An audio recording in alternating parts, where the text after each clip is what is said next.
What's going on there, jerk faces? It's your boy Andy, and you're watching Nocturnal Transmissions, brought to you by the Circle of Jerks podcast. It's a live stream where we talk about news, current events. Of course, lately it's become a forum for more esoteric discussions, as well as our movie review. And I know we missed out on last week, so that means double up on the movie reviews. And tonight we'll be reviewing The King of Comedy from 1982, starring Robert De Niro, and The Social Network, directed by David Fincher, starring Jesse Eisenberg. With me as ever is the homeboy Rob. Hey, what's going on, everybody? Sorry guys about last week not making the stream. It's all Robert's fault, of course.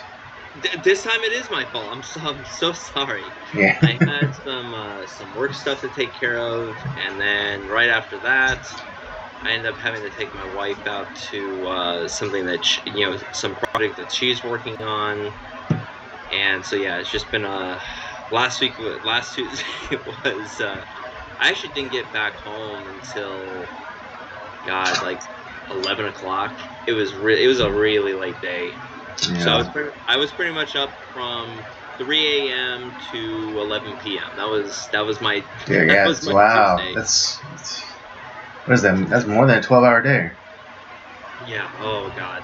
That was awful. Jeez. No, it ended up working out okay. But sorry I had to miss the stream, so we're gonna double up, finish up Vigilante, not Vigilante month, Villain Protagonist month, which I think with these two movies are really good. We're gonna enjoy talking about them. Andy had not seen The King of Comedy, so this is gonna be a nice little treat to talk about the film. I'm actually surprised at how many people haven't seen The King of Comedy. I was right. It's not one of Scorsese's best known work. I know that's what I'm saying. And I mean, but I think it did get a shot in the arm when The Joker came out. Particularly because, because it has Robert De Niro in Joker, kind of playing the role of one of the characters in the movies. But also, because the director of The Joker noted that was one of the inspirations for the Joker. But yeah, I'm sure with Joker, it's it has reintroduced that movie to a whole new generation. And I mean, talk about your cinematic archaeology, but yeah, Joker is just. It just has cinematic archaeology all over it. Oh yeah, because you had seen The Joker, right? I've seen, and then I know I've seen Taxi Driver, but because those two movies are what the director of The Joker said he was kind of drawing from. Yeah, I mean, he's definitely a Scorsese. He seemed like he's such a Scorsese fan because he draws on these two, to me, iconic Scorsese films. And yeah, but I would just, what I was saying, for the cinephiles like you and me, Andy, among my movie-going friends, The King of Comedy, I was really shocked at how many of them had not seen it. Which is, I was like, really? You haven't seen this? This is one of the great classics. It's awesome. And I thought it was kind of like a perfect fit for our theme. Indeed. But how was your week, Andy? We'll do a little quick catch up. Since we haven't. I mean, we have talked. I've hung out with you a couple times. In the past couple weeks, but how are you doing? What's going on in your neck of the woods?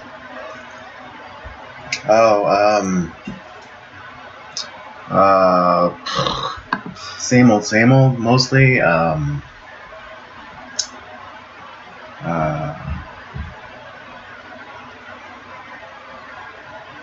just volunteering a lot.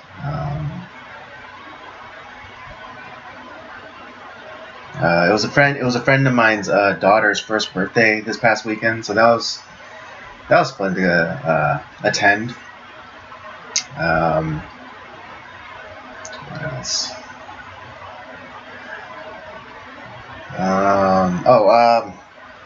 In my volunteering, the ministry that I'm specifically a part of, Breaking Bread. I got to see this woman who's who's become very attached to me,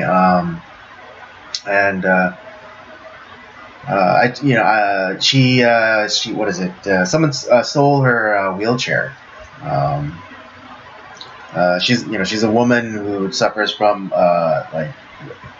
some physical ailments, and she can't even stand up straight. She if she is standing, she's pretty much bent down at the waist, and can't really straighten herself out. And she couldn't make it over to where we set up, so I actually went to her.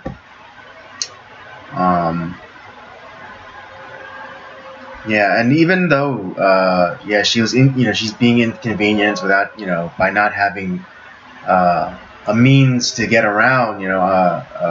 When I was leaving, I asked her if she she needed prayer for anything, and not thinking of herself, she asked that I pray for her granddaughter. And so, it's if you're not, if that doesn't give you a lump in your throat, I don't know what will. Just the idea that this woman who's in constant pain, who literally doesn't have anything, is going through, is enduring, physical pain. Her first thought, her thoughts are still, first to her granddaughter. A few weeks ago we talked about the story of with the disciples and Jesus, and talking about the woman with the 2 coins, right? Mm-hmm. And everyone's kind of looking down on her, and they're like, oh, what can this person do? Look at her measly offering. Mm-hmm. Yet she, in reality, she was giving everything.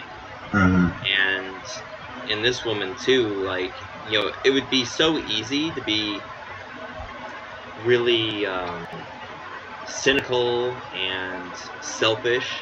Mm-hmm.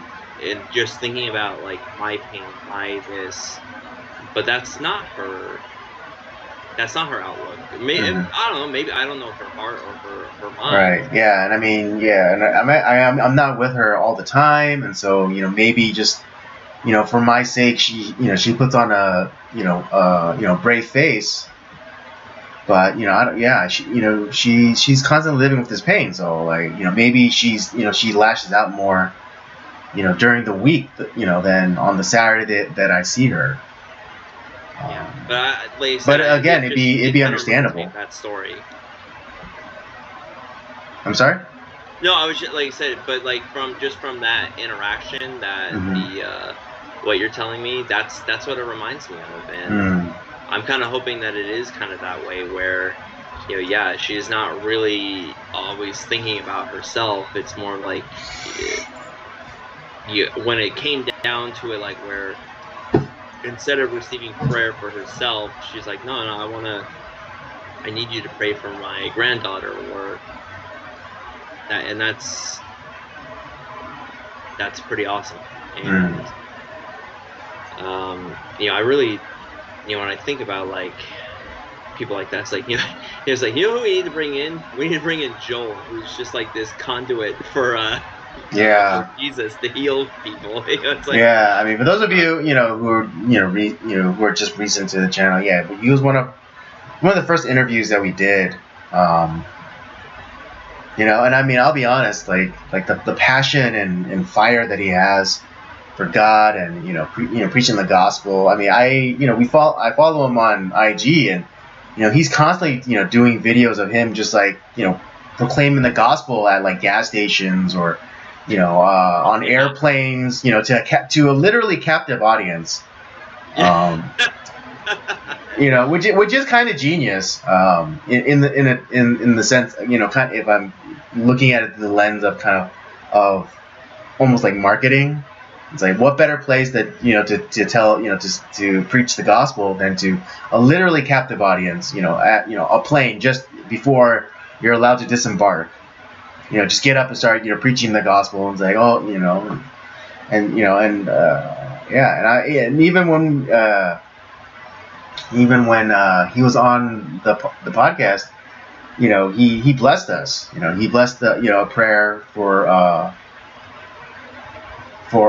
this podcast. I mean, not specifically this show, but for a podcast in general. And we gotta get him back on, actually. I like to. Yeah, and I know he's back. He's based back in the States again. So yeah, we got to reach out to him and get him on, and kind of do a follow up on him. See what his life is. See what. Yeah. I'll. Yeah, we should reach out to him because he's so great, and it's like it's what I say like last time is like he just prayer rapes everybody, but in a good way, because the guy has one of the most genuine hearts, and when you think of like that person on the street corner talking about the Bible, whatever. It's usually like kind of they seem almost like angry and like, you're going to hell and all this stuff. It's like right. It's very fire and brimstone. But yeah, Joel has a very soft kind of approach to it. And he's always extolling.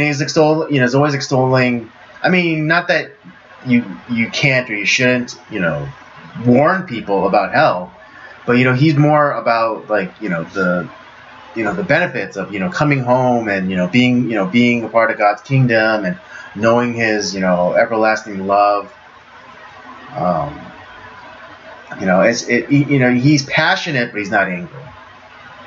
Yeah, and that's the thing where I really respect him for that, because the guy just is. I mean, it's almost like he has received this thing and he can't help but shout it from the freaking rooftops, the mountaintops. Like it's something that cannot be contained within him, and he is really.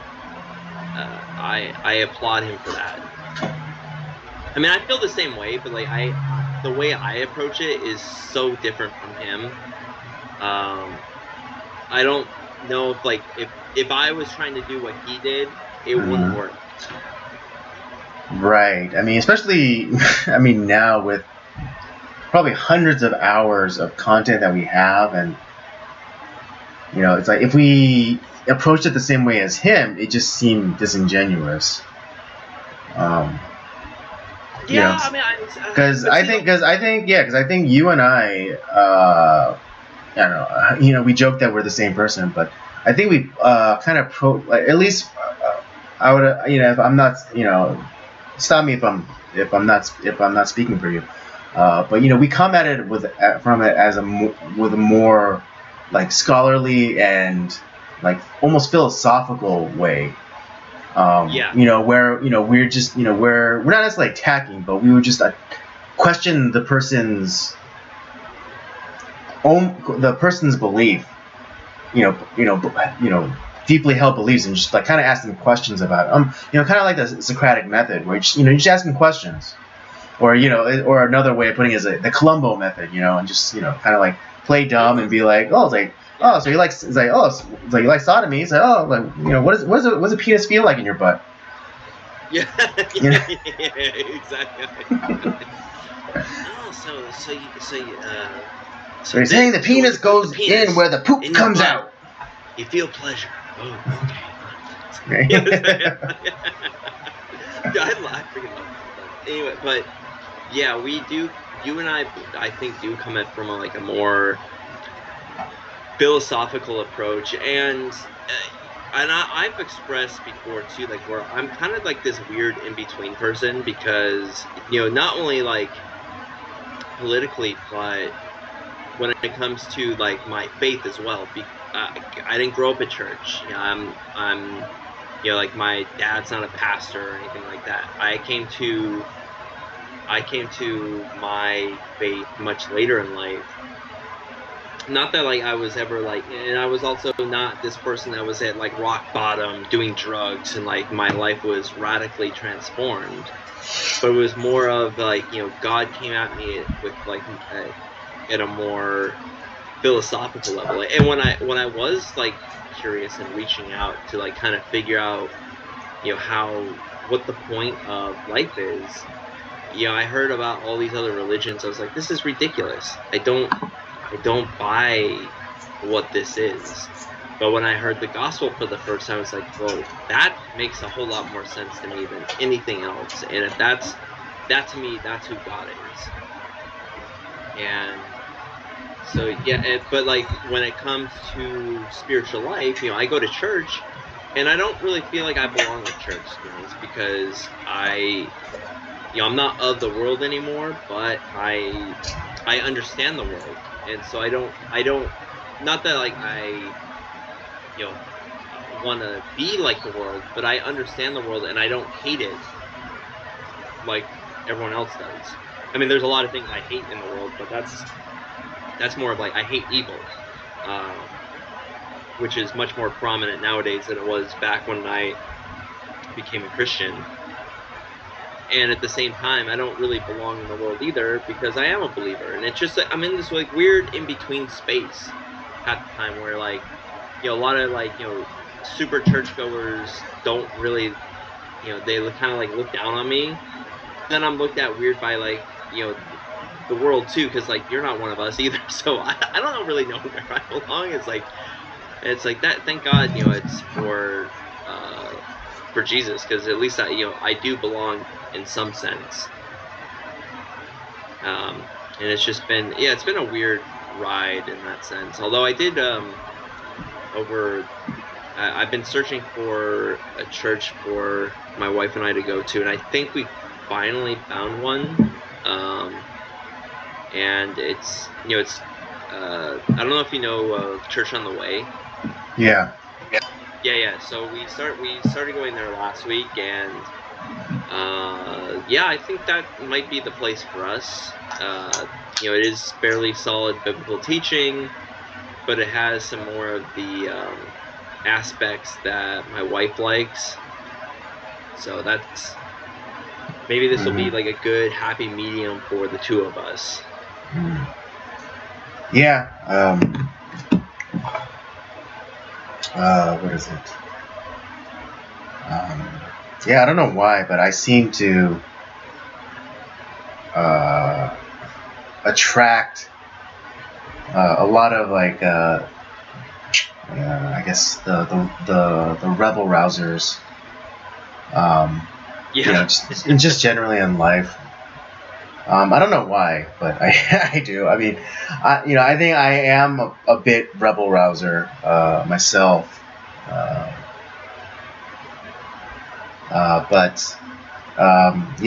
mean, because like you and another friend of mine who was coming out to my church and who does have a history with at my church and knows people like that, but for some reason they weren't able to connect or reestablish bonds, and so it got really uncomfortable for them. But on a happier note, they were able to find another church, and from what they've been reporting, it seems like they're I think they found their own. That's really great to hear, because honestly it's not easy, because especially if you were really serious about doing it, it's not about just going for it. It's not entertainment. It's not about like just going to make yourself feel better, but you want to be a part of the church community. You want to find your way to serve and do kind of use the gifts that God has given you to help the church community and as well as, kind of take what is happening at church and move it out into your everyday life, because it's not your faith doesn't, you don't stop being a Christian just because at the you go from Sunday to Monday. It's in your DNA. Right. Yeah. You don't start being a Christian when you cross the threshold of the church, and you don't stop being Christian once you cross out of it. We're supposed to daily live our faith. And for you too, Rob. I was very worried, or I was concerned, for you guys to find a body to become a part of, because a body part can't survive on its own. It has to be attached to a body, and so it's like, can you be a Christian without a church? He's like, yes, but you can't. You can't be a body part without a body. No, that is true. And so, so for you, and even for my friend, I'm very happy, and my other friend, I'm happy that you both are finding places where you can become attached and actually become part of a body. I mean, for me, it's a little bit. I don't know. Maybe it's I don't know if I would say this is a little bit easier, a little bit harder. Mm-hmm. But for me, all I need is good, solid biblical teaching, mm-hmm. and a community that I can get along with, and even if we disagree theologically on some things, but we're all on the same team. It's we're all Christians. We're all right. Well, you could nitpick about granular things, but the broad strokes, you guys are aligned. Yeah, like I said, I mean, obviously, that's kind of the idea, and I don't know. I was in this weird rut where I was having a really hard time on where I used to do a lot of Bible teaching, and people don't my whole philosophy was about, I want to equip people to for them to read their Bible, to challenge their thoughts, why do you kind of what Peter talks about in the Bible. Why do you believe what you believe? Always be prepared to give an answer for why you believe in Jesus Christ. Well, that requires reading your Bible, and not just if you end up coming through your struggles with reading the Bible and struggling with your theology, and you end up coming to the same conclusion as your pastor or your parents who also go to that's fine.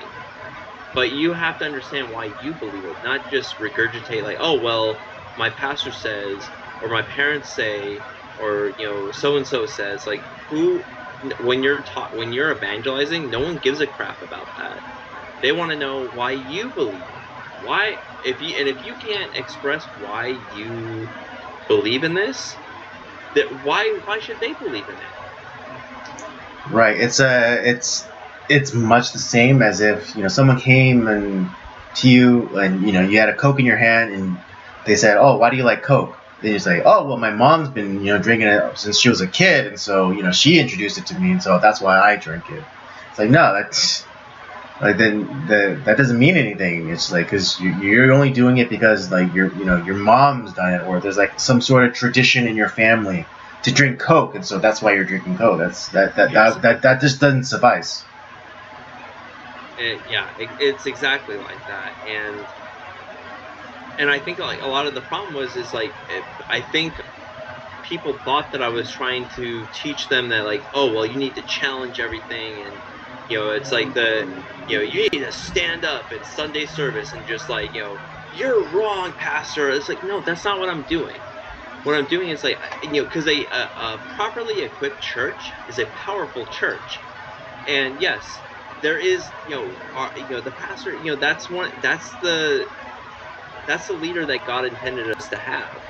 And I'm not trying to challenge their authority, but what I'm trying to do is to strengthen them, because if the congregation is equipped and knows their word, it keeps everybody in check, and you can better fulfill God's mission for the church, which is to be a light and to share the gospel. But they can't do that if they don't know what the gospel is or why they even freaking believe it. And I don't know why that is, but no one could. People got upset with me for doing this, and like I was taken out of these positions, like several times because of that.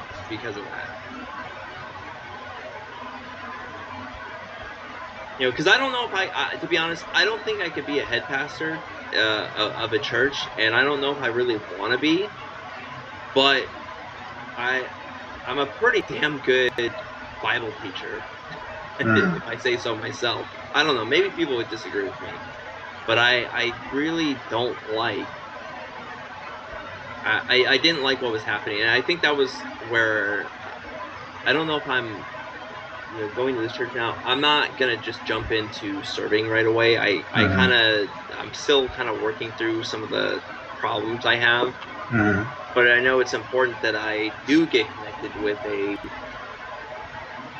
body of believers or whatever, and and I don't want to I wanted to find a church that could both benefit myself and my wife for what we're looking for. And potentially this is a way for us to reconnect ourselves with the church body. And I don't know, it's been a really weird journey the last few years. But I can't say my faith has never wavered. To be honest, it's stronger than ever.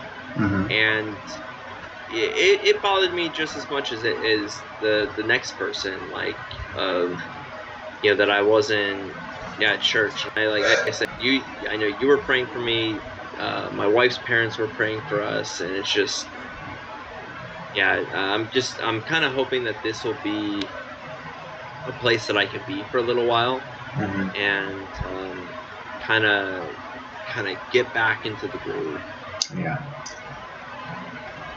Yeah, because again, it's very important to be, amongst believers, and of course, ideally, you want to be around people that you can relate to, and you can, outside of your faith, have some commonality with. It's.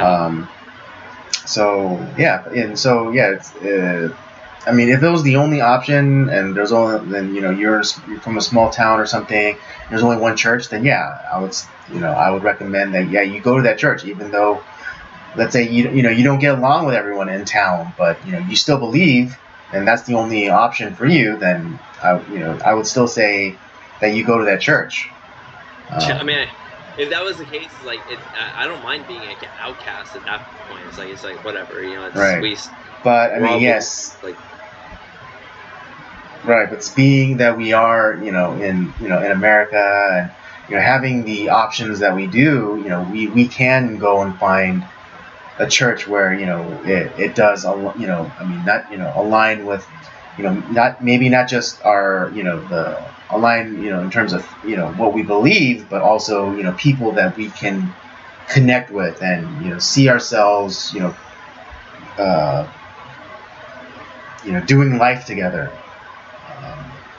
And things like that. I'm glad to hear that the people that I love are they're finding their places. That's been my week. Nothing just trying to help my wife with this kind of new. She obviously she's still doing the massage therapy, but she's also working on another project that I think will be actually extremely beneficial, as far as she, because I think she desperately wants to do something that helps our eventually we're gonna have kids and all that stuff, and she wants to do something that will help, make money and not, kind of to provide for the family along with myself. But it also allows her to be at home and kind of do that as well. And I think she found a really great opportunity to do that. And so, I'm going to do my part too, is in helping her in that venture. It's a little bit of like a slower process, Right. but I think eventually it will pay dividends if, and I'm, because we've been praying about it, and I think this is going to be a great opportunity. Okay. Good stuff. All right. Well, since we do have back-to-back movie reviews tonight, let's get going with that. First, are we going to do our usual sandwich? Yeah, let's do our usual review sandwich. And so we'll start off with last week's movie, which is The King of Comedy. I'll hit everyone with the synopsis, and we'll get rolling. All right. Again, this movie review is with The King of Comedy, starring Robert De Niro, Jerry Lewis, Sandra Bernhard. This was released in 1983, and of course directed by Martin Scorsese. Okay. You know what's crazy is that this was going to be, Scorsese was going to retire from doing like theatrical films after Raging Bull, and he was going to start doing like documentaries. But what kept him kind of in this space is because he really wanted to do The Last Temptation of Christ, which we have reviewed. And the initial idea was to have Robert De Niro play Jesus. God, wouldn't that have been weird? So weird. Yeah. I just can't see it. But Robert De Niro, thank God, turned that role down. He's like, but he wanted to keep working with Scorsese, so he wanted their next collaboration to be kind of like a comedy. This is kind of like what became of that. Would you consider this a comedy film? Because I don't. No, it's not a straight up comedy, but it is. Maybe a black comedy. It's a black comedy. That's what it is. It's not a straight up comedy. It's not a ha ha kind of comedy, but it's a black comedy. Yeah. Where it's like you'll kind of chuckle at like some of the bits, and you might grimace at some of like the more add a taste jokes, but it's a comedy, it's just not a overt comedy. And you said so. This is your first time coming to King of Comedy. Like, what did you think, Andy? Well, let me just get the synopsis first, sorry. And then we can get into it. All right. Rupert Pupkin is a failure in life, but a celebrity in his own mind, hosting an imaginary talk show in his mother's basement.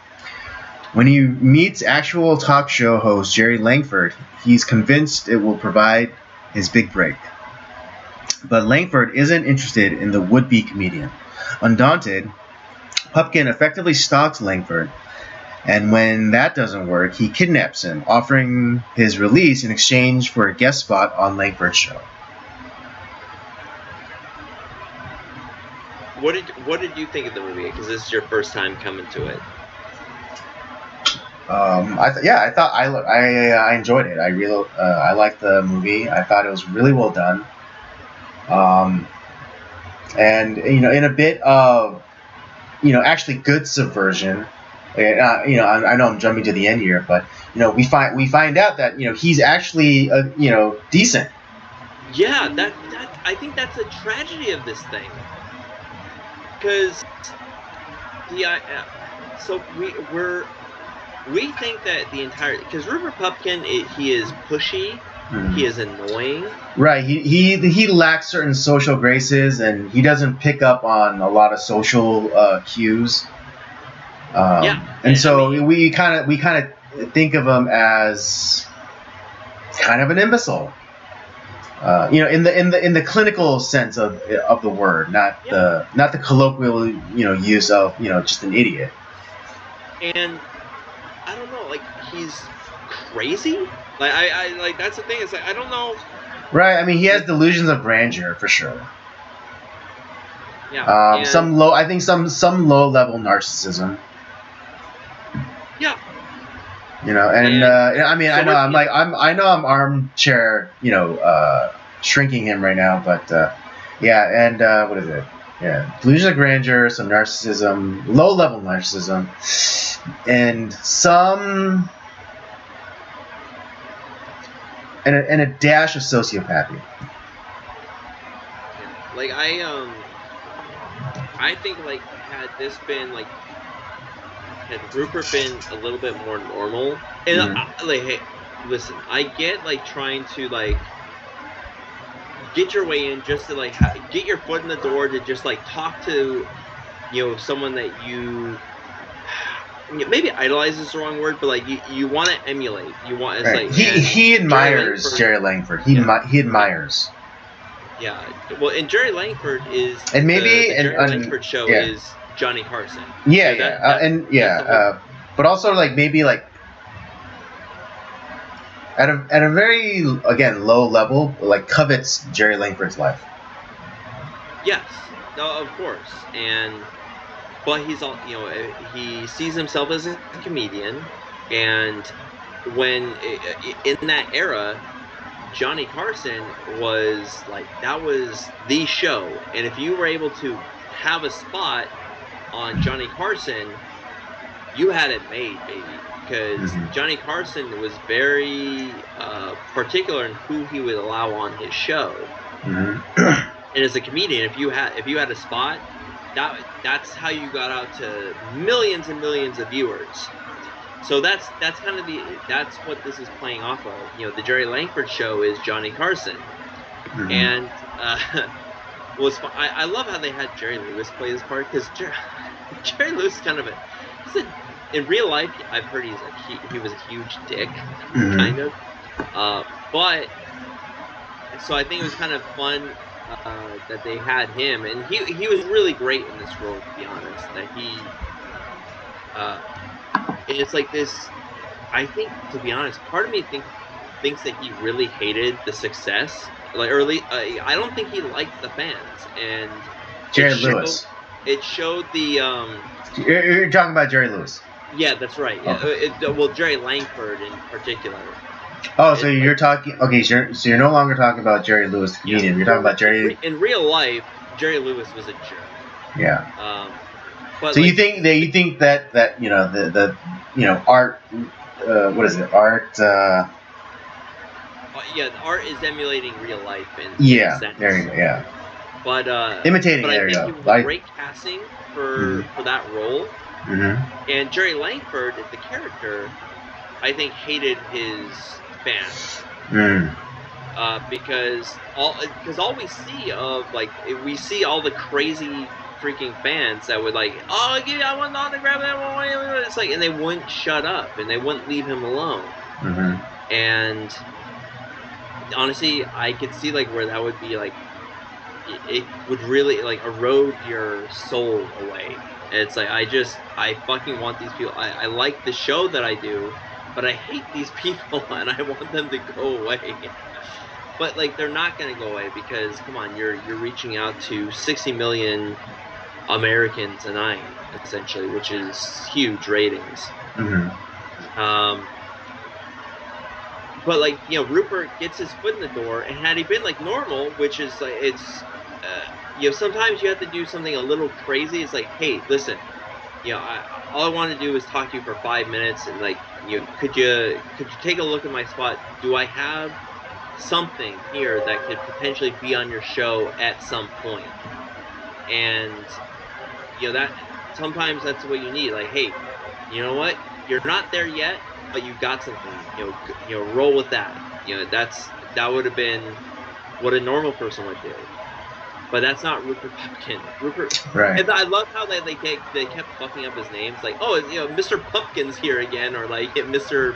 Pumpkin or Pipman. Yeah. Mm-hmm. It's like, because they didn't care about it. They just wanted this guy to go away. Right.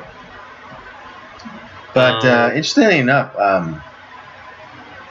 I mean, we all love the story of the persistent, artist type who constantly is trying to get his big break or whatever. But I think it's a little different because it's not as though he was like a practicing comedian. Like he would do where he'd go like to different clubs and do shows for free and work on his craft. He worked in his mom's basement. Yeah, he worked at his mom's basement, and one thing I'll give the credit to the character of Rupert Pupkin is that he was an actual fan of comedy, and he was a technician. He would he studied comedy, and he found he kind of and again in a way good way deconstruct to find what made a joke work.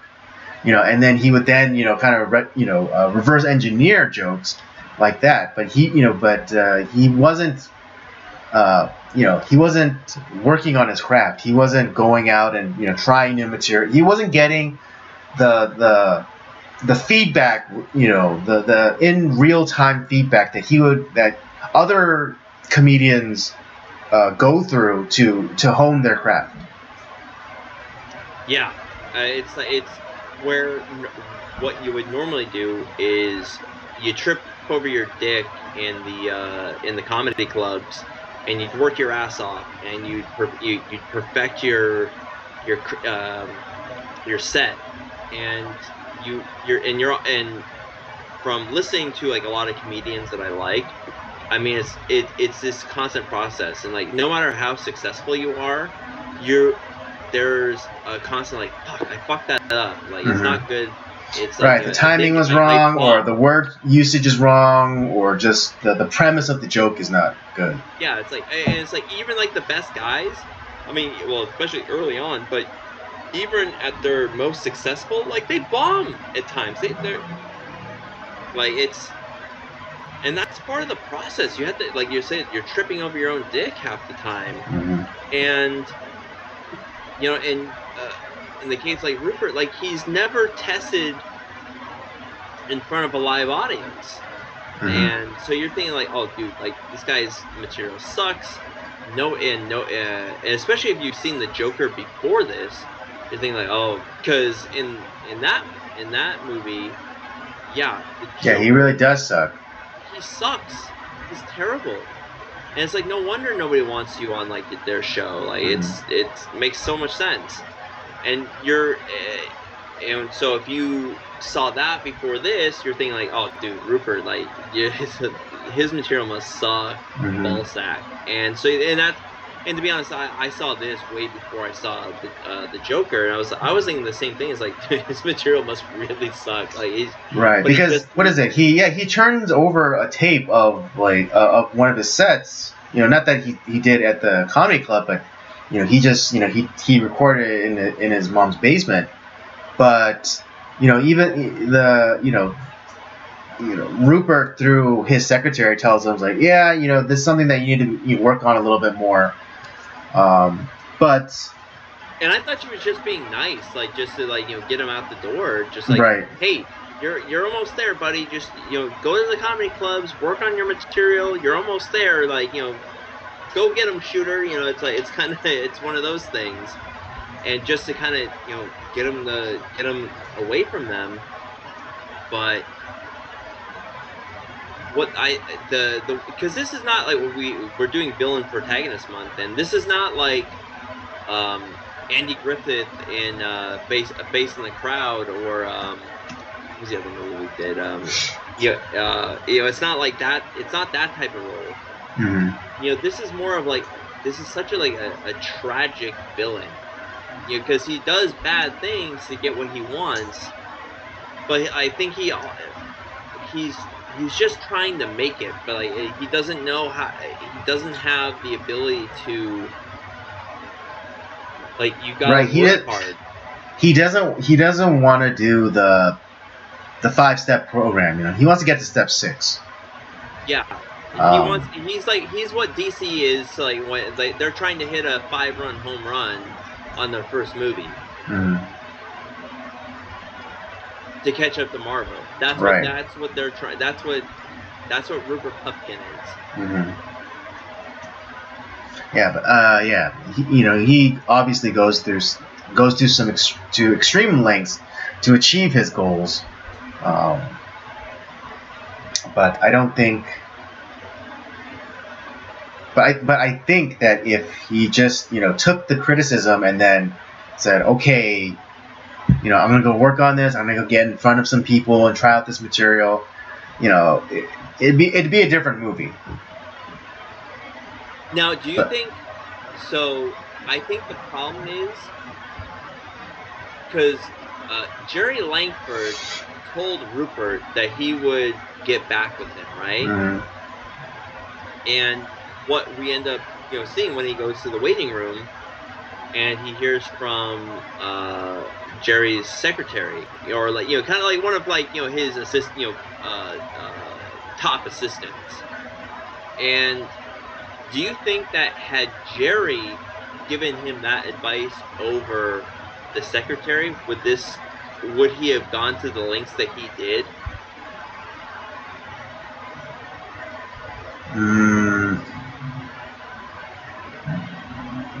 Like I said, if Jerry had said, hey, I think yes. You think he would have he would have done the same thing? I think he would have done the same thing.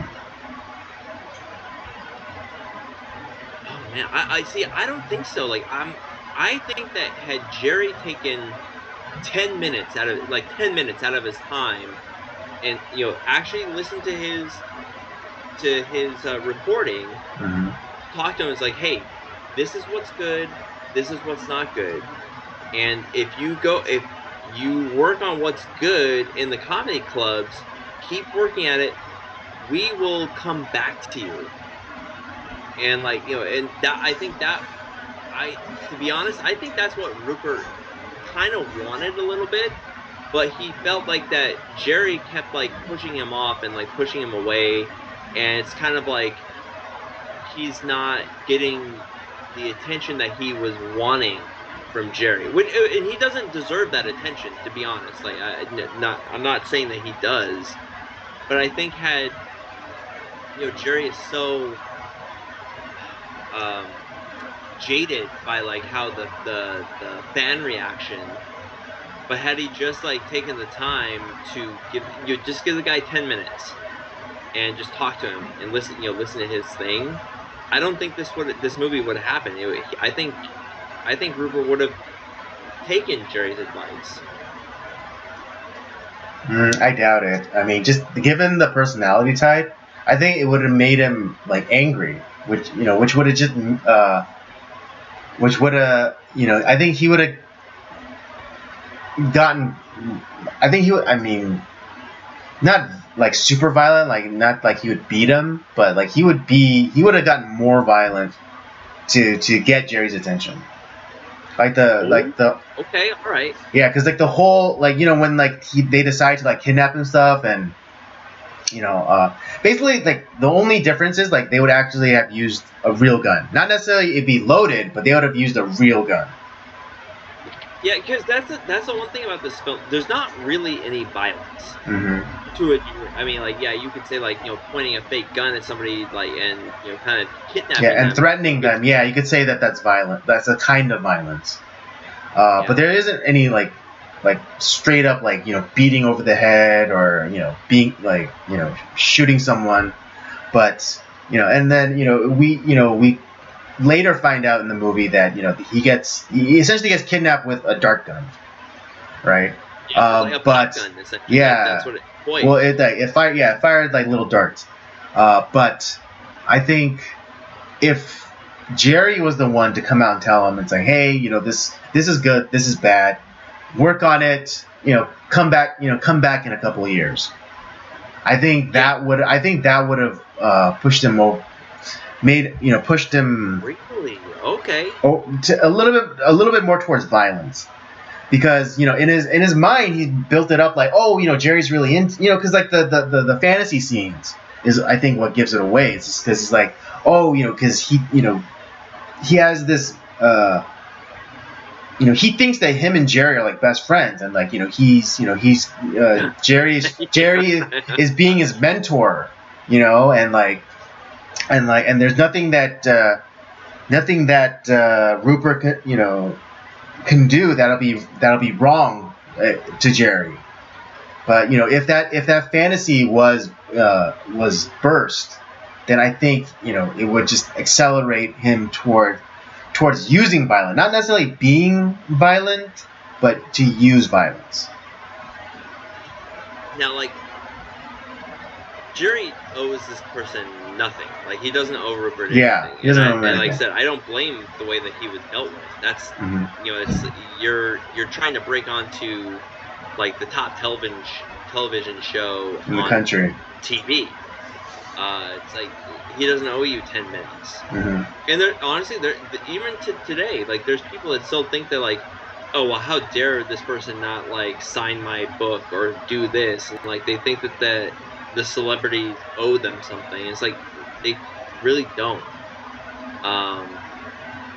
That's funny. It just reminded me of George Lucas and how I think he was at some sort of event, and some guy just kind of like jumps the line or something and asks him to sign this book, and it's like, and George Lucas just straight up calls him a loser and like to go get a job.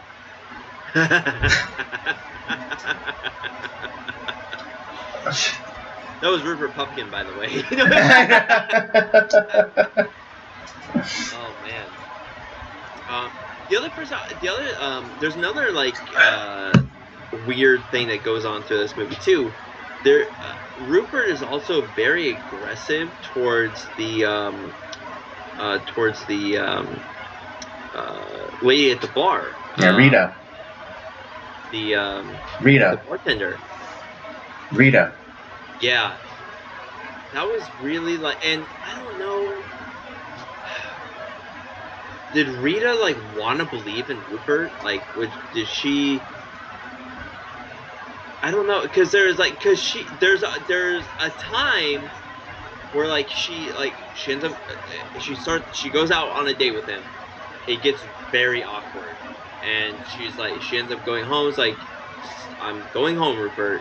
It's like, and so Rupert walks her home. It's very awkward. And to be honest, if I was Rita, I would never talk to this person ever again. But then she like buys into this, like, I'm friends with Jerry Langford. Like, you want to go to Jerry's summer house or beach house or whatever the fuck it was, and she goes with him. Like, this person is kind of crazy. Like, why would you go with him? Yeah, I mean, that really didn't make any sense. But it could be, because here are two people that know each other, particularly like, from the past, because, they went to the same high school together. Right. And, and she was like the popular one, and, he was probably the shy, nerdy kid, part of the AV club or whatever.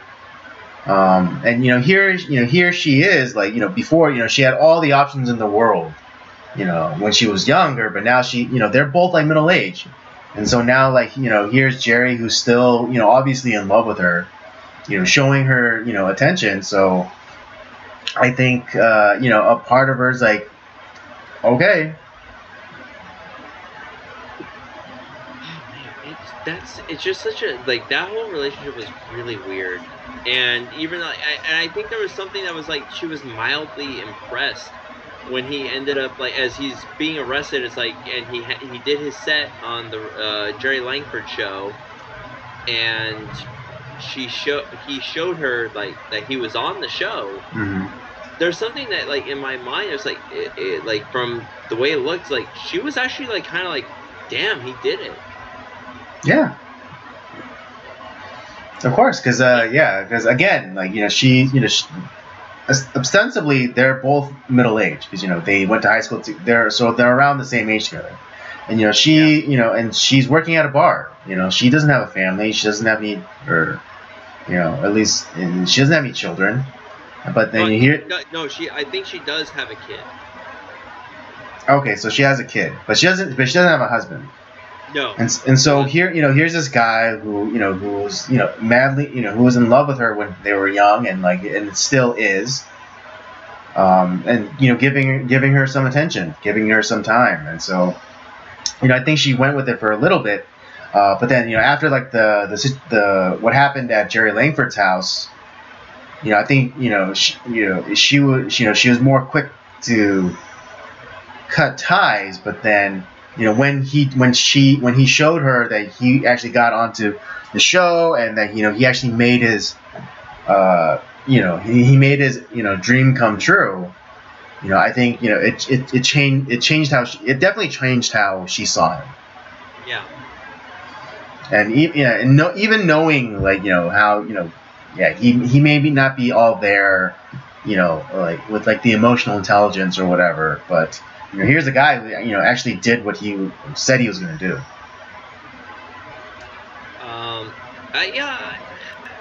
I don't know. I still think it's a little weird, but I can see where I guess she was mildly impressed that wow, he did it.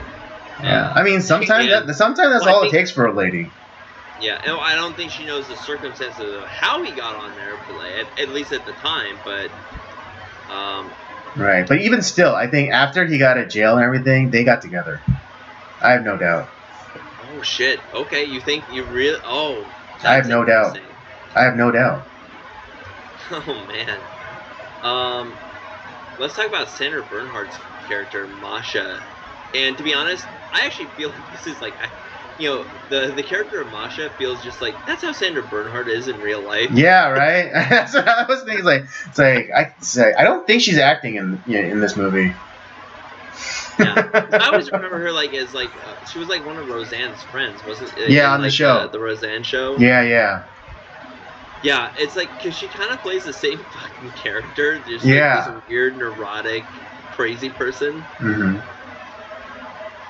Have you ever listened to her stand up? Not really. I think early in in the 90s when I first got cable and Comedy Central was first coming up, I think they played some of her old sets or specials, but I can't. I can't place it. Sandra Bernhard and Masha are very close in personality. Mm. She seems like one of the weirdest people of all time. Mm-hmm. But I thought it was kind of funny that they brought her on as she's Rupert's sidekick, and they meet each other, but they need each other to pull off. Yeah, it's it's a codependent relationship. So I think it's never explicitly stated, but I think the deal between them is listen, we're gonna work together to kidnap Jerry, because she was in love with Jerry. She wanted to do stuff. She wanted to fuck Jerry Langford. That was her goal. Right. And she was absolutely in love with him and wanted to make sweet love. She says, okay, we're gonna kidnap him. You're gonna watch over him and have this quote unquote romantic time with him, and I'm gonna go on his show, and I'm gonna do my set, and I'm gonna be Jerry Langford essentially, or get my jump start. Mm. And it's just because that's the only way I think that whole setup would work, because they don't like each other. Yeah, again, it's a codependent relationship. But in a weird way, she has to believe that Rupert is going to achieve his goal. Otherwise, why would she be around him? Yeah. Honestly, to me, I was those two should have been together. I mean, to a certain degree, yeah. It was just weird because I couldn't really place how they related to each other. Because there's that thing where it's like she wanted to give Jerry money, but like she gave it to Rupert to give to Jerry. So it's like is that how he's able to afford like the elaborate setup in his mom's basement? That he's just taking money from this chick because we see later when she's having her like romantic dinner with Jerry, like she's in a really nice house.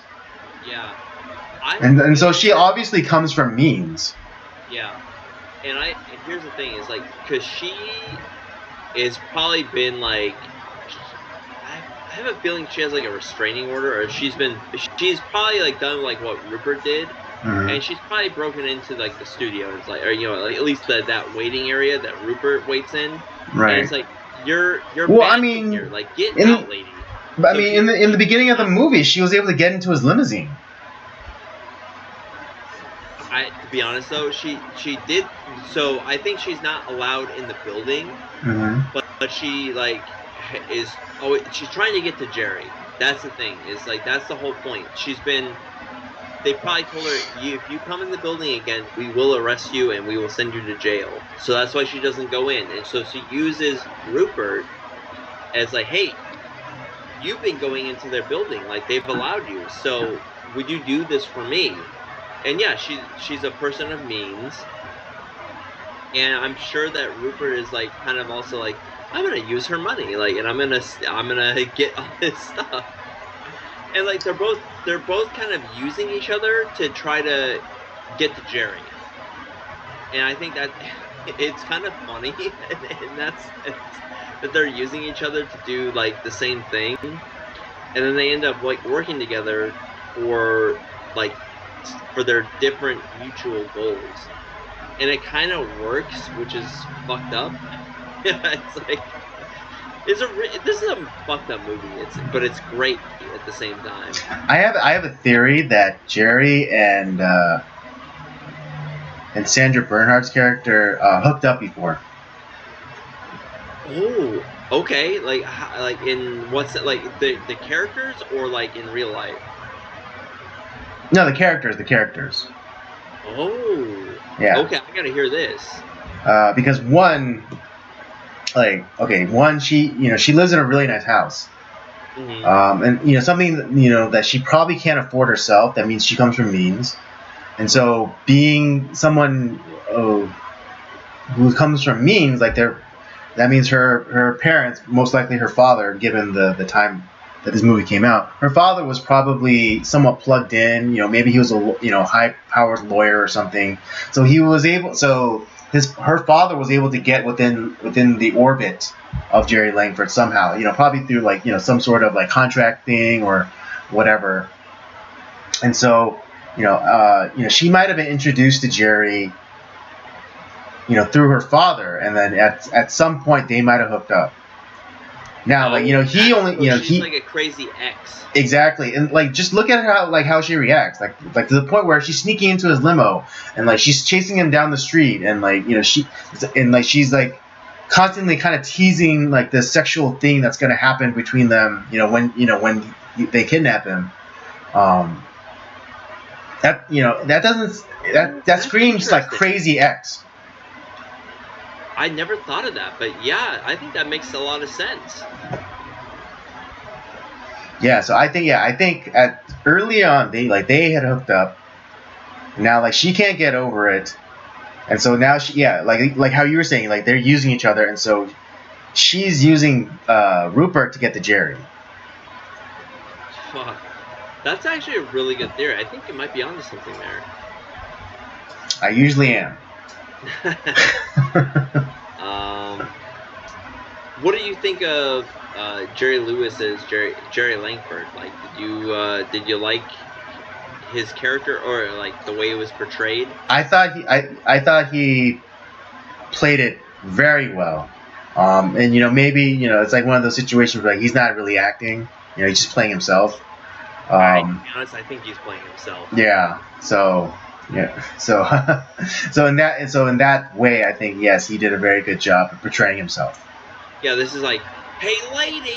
It's not that type of. It's not that Jerry Lewis. It's like the actual Jerry Lewis. Yeah. Yeah.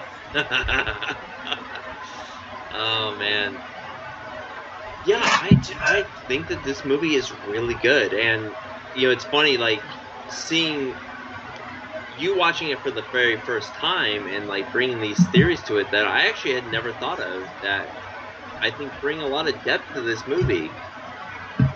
Trying to think is there any other aspect of the film that we should discuss, or should we go to our ratings?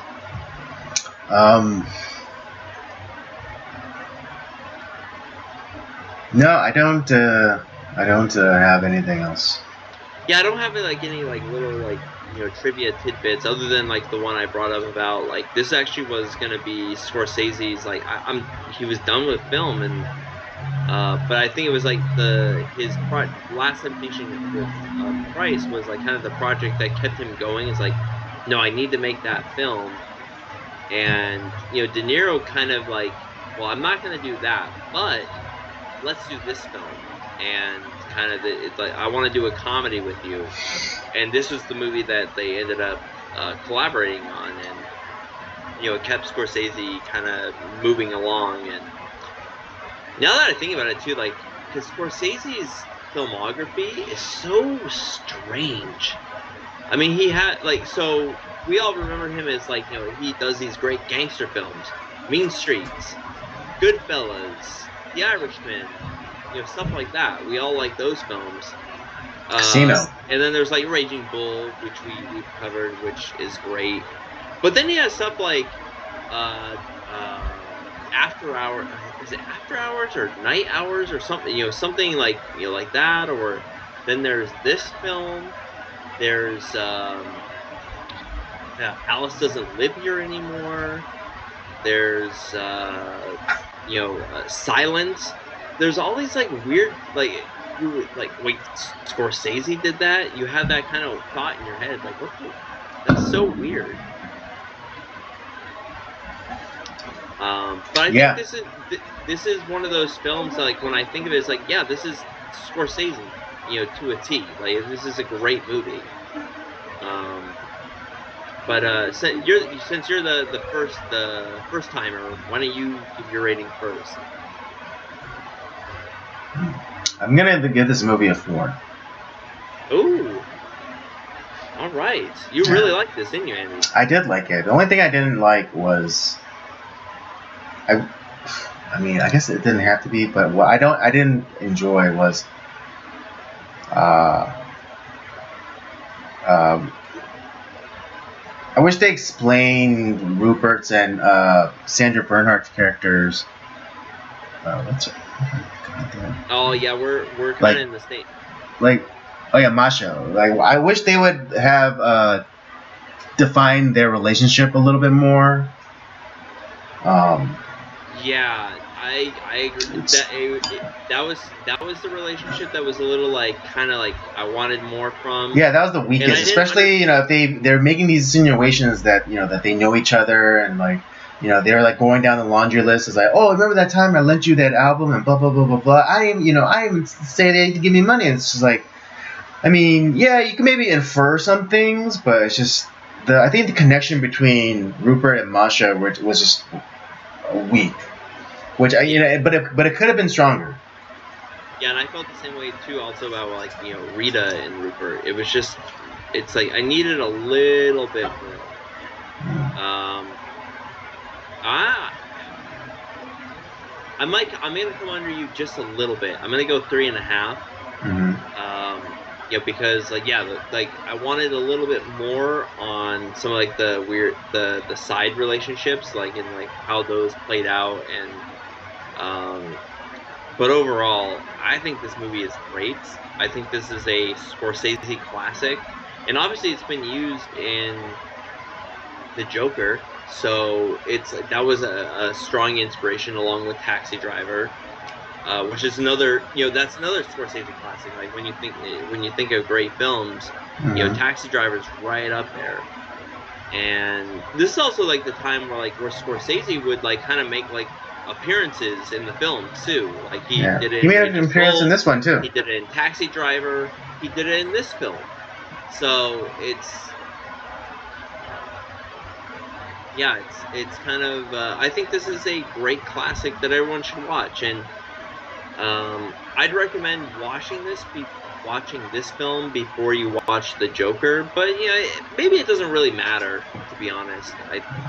You know, Well, yeah, I just think, yeah, I mean, if you are coming to this movie after the Joker, I think it'd be a nice subversion because I loved how it ended. How he actually ended up being pretty good, and then oh yeah. Sorry, we didn't talk about this, but it's like, yeah, we barely touched on it, but it's like the crazy thing is, so we're all thinking that like Rupert sucks as a comedian, right? Like that's what you thought. Mhm. And when we actually do see his set, the guy is funny. He's so funny, and he could have made it had he gone through like the actual steps of working as a comedian. He could have been great. And eventually, like, because he did this crazy stunt, it delayed it like several years. But the guy is great. He Ooh. has potential. Question: do you think how it ended is actually what happens, or is it just something that Rupert concocts in his own mind? Ooh, I would say that this actually happened because here's the great. People are very weird when it comes to this stuff. Like they like this like weird true crime. Like how do you think that like Jeffrey Dahmer and Ted Bundy become like kind of like weird like figures that people kind of idolize in a weird way? I think in actuality, people saw the set on Jerry Langford. They're like, dude, this guy's funny. I like him. And then they find the story. They find out in the news like the next day or the next morning or next night that like, oh yeah, this is Rupert Pupkin was the man who kidnapped Jerry Langford and blah blah blah. And it's like, well, that's just so he could have the set on the Jerry Langford show. Well, he becomes this cult figure that people start to follow, and they like him too. And so it makes sense that he, by doing this crazy stunt, that he gained fame while he was in prison, and when he came out, the guy is better off than he ever was. Mm-hmm. So I think it actually happened. Okay. Yeah, I tend to agree that it actually did happen like that because people are weird, especially about like how you said, like those true crime things, especially when like it's not a particularly violent thing that he did. It's like yeah, he threatened, like he was under the threat of bodily harm or whatever, but like like it wasn't as though Jerry Langford was actually harmed. He was kidnapped. Sure, okay. Yeah. But a lot of people would still, I think, admire what Rupert did. Not letting anything stand in his way of like achieving his goals or whatever. And so I think in that, like, I think in the court of public opinion, people would admire Rupert for what he did. Yeah, I think so too. And I think that might also been a factor. I don't know. Do you remember how long they said he was incarcerated for? Like I think 7 years. Yeah, 7 years, but I think he only served like 2 or 3. Or yeah, I thought it was less than that. Well, maybe it was less than that. Yeah, it was like 2 or 3 years. 2 or 3 years. I think if I'm remembering correctly. But yeah, and I think that is to do with like maybe a writing campaign to, like the DA or even like the warden at the prison saying like, oh, free Rupert. You think he gets his own show? Well, he did get his own show at the end of the movie. Yeah, that's right, he did. God, yeah. Mm-hmm. Right, and it's kind of funny, and it was funny because he, like, it was all told through, news stories and stuff, but, it was funny that he said that he still regards Jerry Langford as a mentor. Yeah, but it's kind of like, well, if the mayor of DC can smoke crack and get his job back, Rupert Pupkin can have his own show. Right. Amazing. Oh man. But yeah. That's for those of you out there. That's actually a thing. Look it up. Marion Barry, the mayor of Washington D.C., who was caught on camera buying crack from an undercover police officer. Yep. And then what was it in like the early 2000s? He campaigned again to be mayor and won. That's fucking. Yeah, and then he recently passed, and they actually put up a statue of him in D.C. They put up a statue of him? Yeah, I'm pretty sure. Hold on, let me look it up real fast. I'm pretty sure they did. I hope this is not true.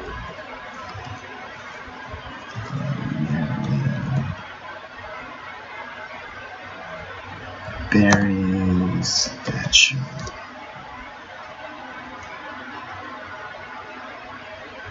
Yep. Oh, it's a bronze statue. He has a statue.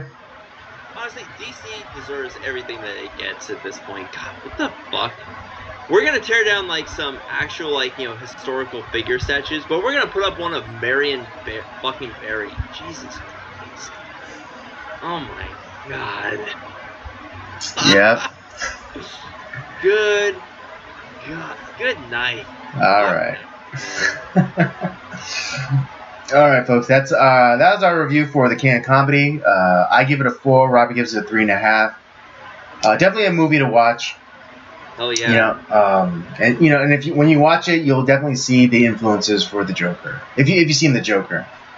Yeah. But if you're one of those people that haven't seen the Joker yet, watch this movie first, and then go watch the Joker. All right. One movie review down, one to go, but that'll be for later. Let's get into the topics for discussion for tonight. Go ahead and introduce the topic, and I'm going to use the bathroom. Okay, I guess it's going to be mine. Tonight I want to talk about a debate that I saw recently on the Whatever podcast.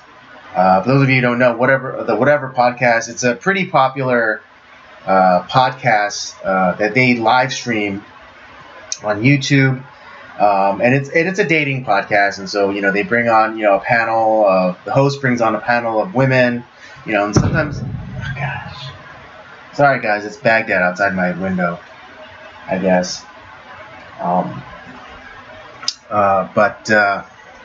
and so they bring on. It's a dating podcast, and they bring a panel of women, and sometimes some men, and they talk about dating stuff or dating related issues. But this one episode, they had a debate about abortion, and there are two women on the pro-life side, and there was one guy on the pro-choice side. For those of you who are pro-life, you might recognize the names Lila Rose and Kristen Hawk. Lila Rose is a pro-life activist, as well as Kristen Hawk, but Kristen Hawk does campus talks with an organization. I forget what it's called.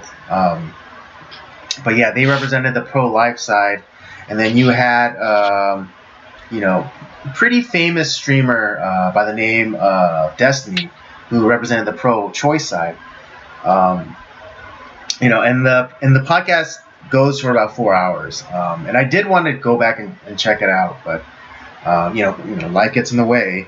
But a point that Destiny brought up is that he regards consciousness as the point at which a person becomes a person, and he actually gave I'd say a fairly deep, competent argument for it about how you need to have experiences, you have to, and felt sensation to actually know, to come back to consciousness, to even, know what consciousness is. And so if you don't know if you don't have any of those experiences, can you even be, classified as a human being? and of course, I had my knee-jerk reaction to it and thinking like, this is crazy. A person's a person from the moment of conception. But I was thinking about it more and more and more, and I was really wrestling with this idea, about consciousness as the point in which personhood is bestowed on an organism.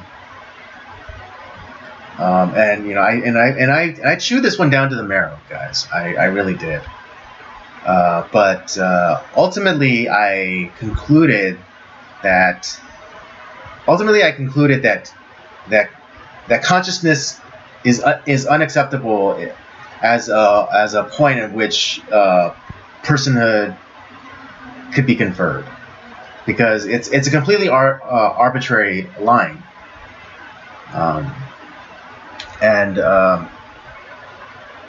It's a completely arbitrary line, and no matter what, I can't do arbitrary lines. Yeah, because he's the one that's drawing that line, and that's just it's just because a living being is yet to experience things doesn't mean that they're not alive, that they're not a living being, human or not. And consciousness itself doesn't denote that there's life or not life, because in the case of if someone that passes out, or they're asleep, or they're in a coma, they're not conscious to a degree. Does that mean that they cease to live at that point? I mean, sure, they don't. Yeah, they're older, they have experiences, but does that mean that they're not living? Because they're not like active. Their brain is not functioning in the same way as it would be if they were conscious. Right. And then and this fellow Destiny, he moves the goalposts a lot. And I'm not just talking about just this instance, but he talked about, oh no, it's not just oh yeah, of course, people who who fall asleep or get knocked out or become are in a coma, they already know what it's like to be conscious, and they have experiences, so they're coming back to that, as opposed to arbitrary though. Right, as opposed to a babe. Again, he's notorious for shifting the goalpost. But he argued that it's like, oh, the baby has no experience or there's no input for them to have a frame of reference to. So therefore, it doesn't matter if they'll eventually become conscious.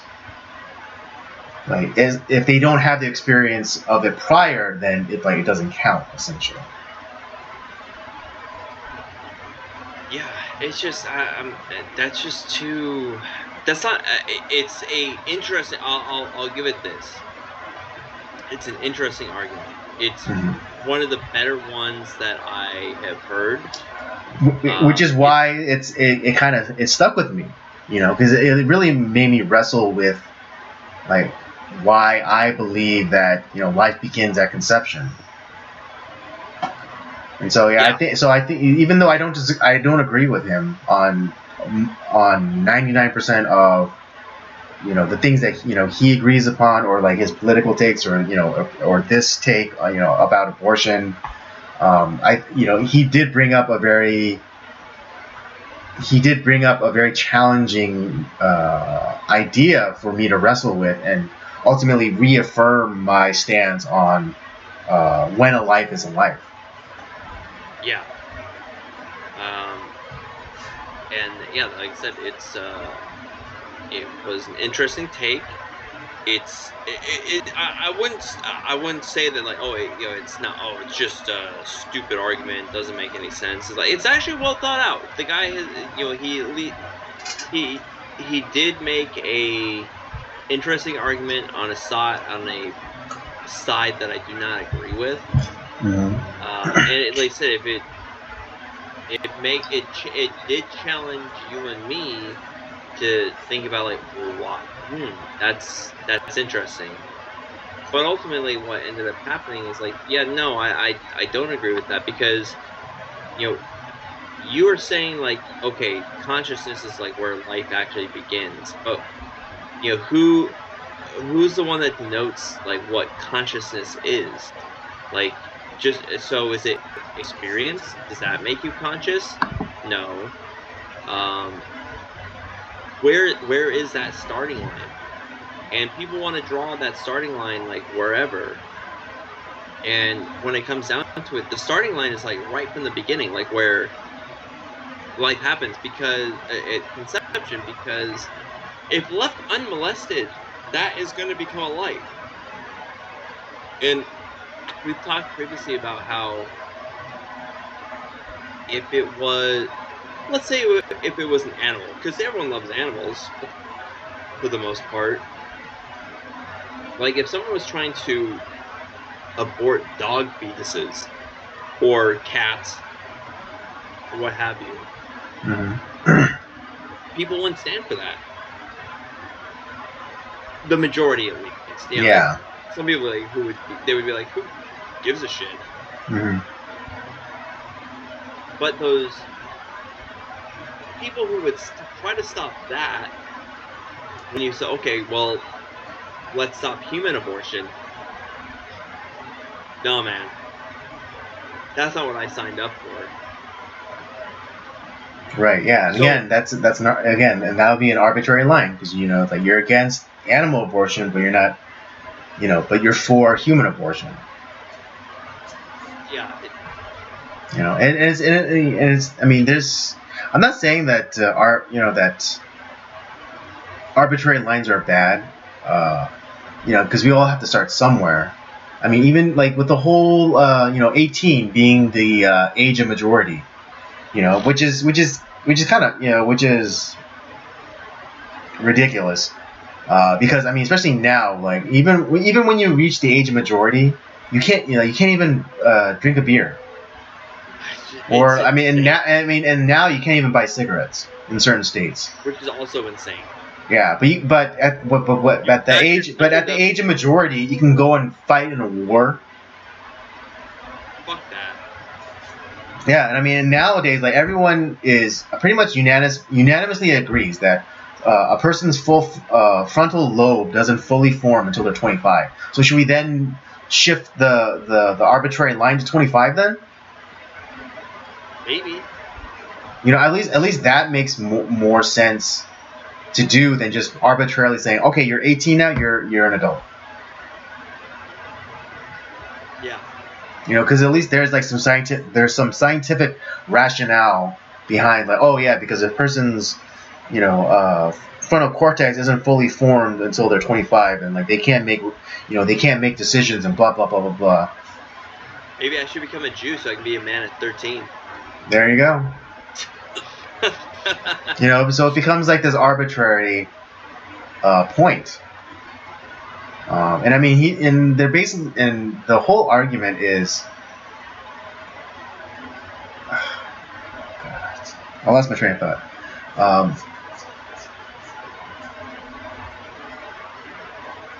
Well, it's like I said, it's. Oh, gosh. Anyways, we can draw lines wherever we want, but that doesn't make it reality. Right. Because it doesn't matter, because like I think that life begins at the moment at conception, when sperm and egg meet and a new unique individual DNA strand is created. That was life, and it doesn't matter if that life hasn't experienced an ice cream headache or felt the warmth of the sun yet. As Robert said, like if not acted upon, that it will become a life. I mean, it is a life, but it'll develop into a more complex life. Yeah, and it's like I forgot how long ago we talked about like Knocked Up, right? Mm-hmm. And that movie was more pro-life than I think the creators and people realize. Mm-hmm. But there's that scene where Katherine Heigl's character is talking to her mom. It's like, well, get rid of you should get that baby aborted and like wait till you have like your real baby. And no one's like, yeah, sister, preach. Right. No, we're all horrified at that scene. Like, how dare you? Because we're constantly seeing the growth of that baby throughout the in the womb throughout the course of the film, right? Right. Throughout the course of the pregnancy. Yeah. Yeah, they have like little inserts of like this many weeks and this is where the baby's at, and on and on and on. I'm telling you guys, Knocked Up is more based than we remember. And that scene with like her mom is like, it's like, oh, what's wrong with you? You're a terrible person. Like, yeah, just this is your like practice baby. Just abort it, and then we'll wait until you meet like a good guy, and you'll have your real baby. It's like some really fucked up thing to say. It's no. Right, exactly. And then it's like, yeah, and it's like, and at that time, even like in like the early 2000s, people recoiled at that woman with that statement that woman made. Yeah. I mean, now people 2007. Yeah, 2007, 2008, somewhere around there. But yeah, people like I mean, I wasn't in theaters when I didn't watch it in theaters, but I could imagine people because we were less crazy back then. I could see people like kind of like what's that word I'm looking for? Not grimace. Yeah, I think it's like ooh. Kind of they would have a visceral reaction to what that woman what the mother says, like, oh, it's like that's not the high point of the film at all. Mm-hmm. Yeah, that's not like that where like he's like, oh yeah, it's like just abort this one and then wait till you have your actual baby, and then I don't imagine the theater erupting in applause like, yes, woo, It's like empowerment, sister. Yeah, I don't see that happening. No. Yeah, especially in the way that it was like the scene was played. That was a dog shit response. Oh yeah.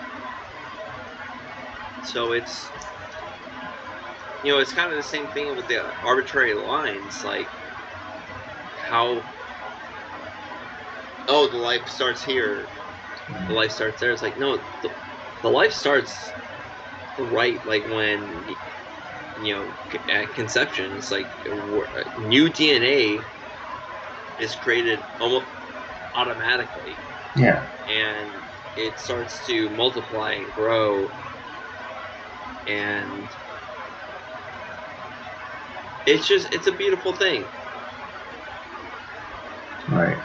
Yeah, and another argument that it brings up is like because like the whole thing about consciousness is that what would happen if the technology existed where they're able to remove his head and then put it on a robot body, and then take his body and then reanimate it with a robot head on it. It's like, does that mean there are two of him now? Because like his head is over here and then his body is over here, right? Is like does that mean there's two of him there in the world now? And I would agree, and I would say no, but I do think your body is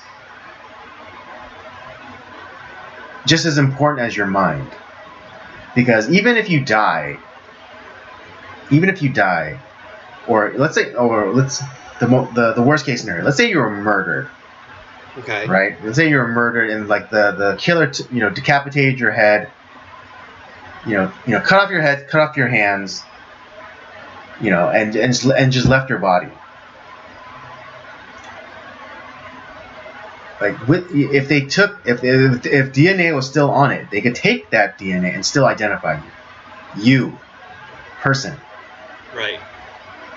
So I would dare say that. Yeah. Does your hand think? Does your foot tell jokes? No, but they're just as much a part of you as your brain. Yeah. It's like I said, it's an interesting argument, but to be honest, there's no concise argument in my eyes that says like, hey, it's okay to kill babies in the womb. Oh, just remembered something. An analogy that I wanted to bring up. Have you seen the Bourne movies, right? The Jason Bourne movies. Yeah, of course. Yeah. Do you remember the third one, Ultimatum? Yes, I do. Okay. Do you remember that when he's having that flashback, of him like in training, and his final test is that he has to shoot a hooded person. Yeah. Right, and then just before he shoots the hooded person, he says, "Who is this person?" And the trainer said it doesn't matter. It's like this person is all you need to know is this person is standing in your way from doing your duty or saving the day or I forget exactly what he says, but essentially what he said is it doesn't matter who this person is. Right. And then Jason Bourne shoots him. It's like the question is like, did who that person was really not matter? We don't know. But in a sense, yes, he did, because that was a life. Of course, it mattered. Exactly. Yeah, like they put a hood on him and everything to deperson him, but that was still a person. Yeah. He mattered to he or she mattered to somebody. Mm-hmm. Exactly. It doesn't matter if it mattered to his to the purpose of the U.S. government or whatever, but that doesn't mean that they don't matter. That person didn't have a life or people who loved him or whatever.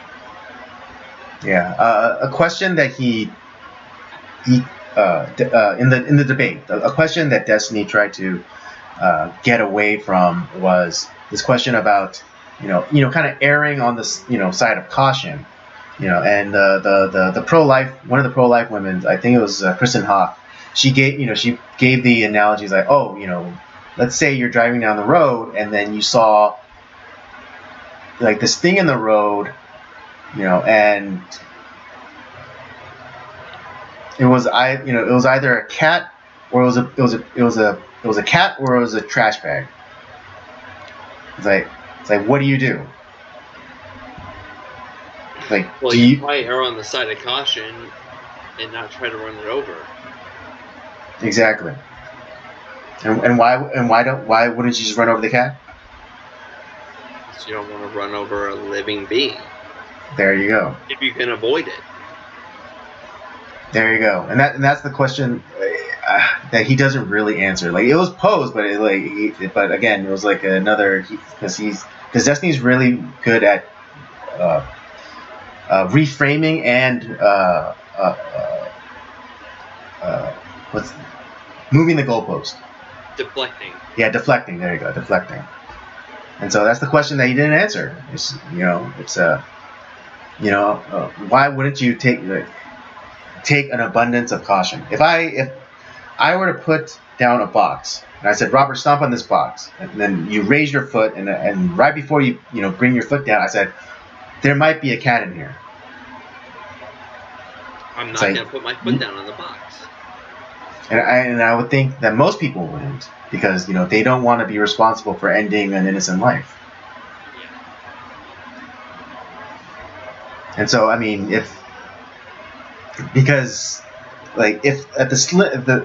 by Destiny's standards, like consciousness equals personhood. Like if he's like even 1% wrong, why take the chance? Like if he's okay, let's I'm pretty sure that he's certain in his standing that consciousness equals personhood. But if he were even if he had 1% doubt, why would he then not take why would he then not err on the side of caution? Yeah, agreed. It's like I said, it's those arbitrary lines. Those will get you, but they'll get you. Yeah, I keep like flip flopping back and forth on whether or not I want to try and sit through the 4-hour long debate, but I don't know. Maybe I will.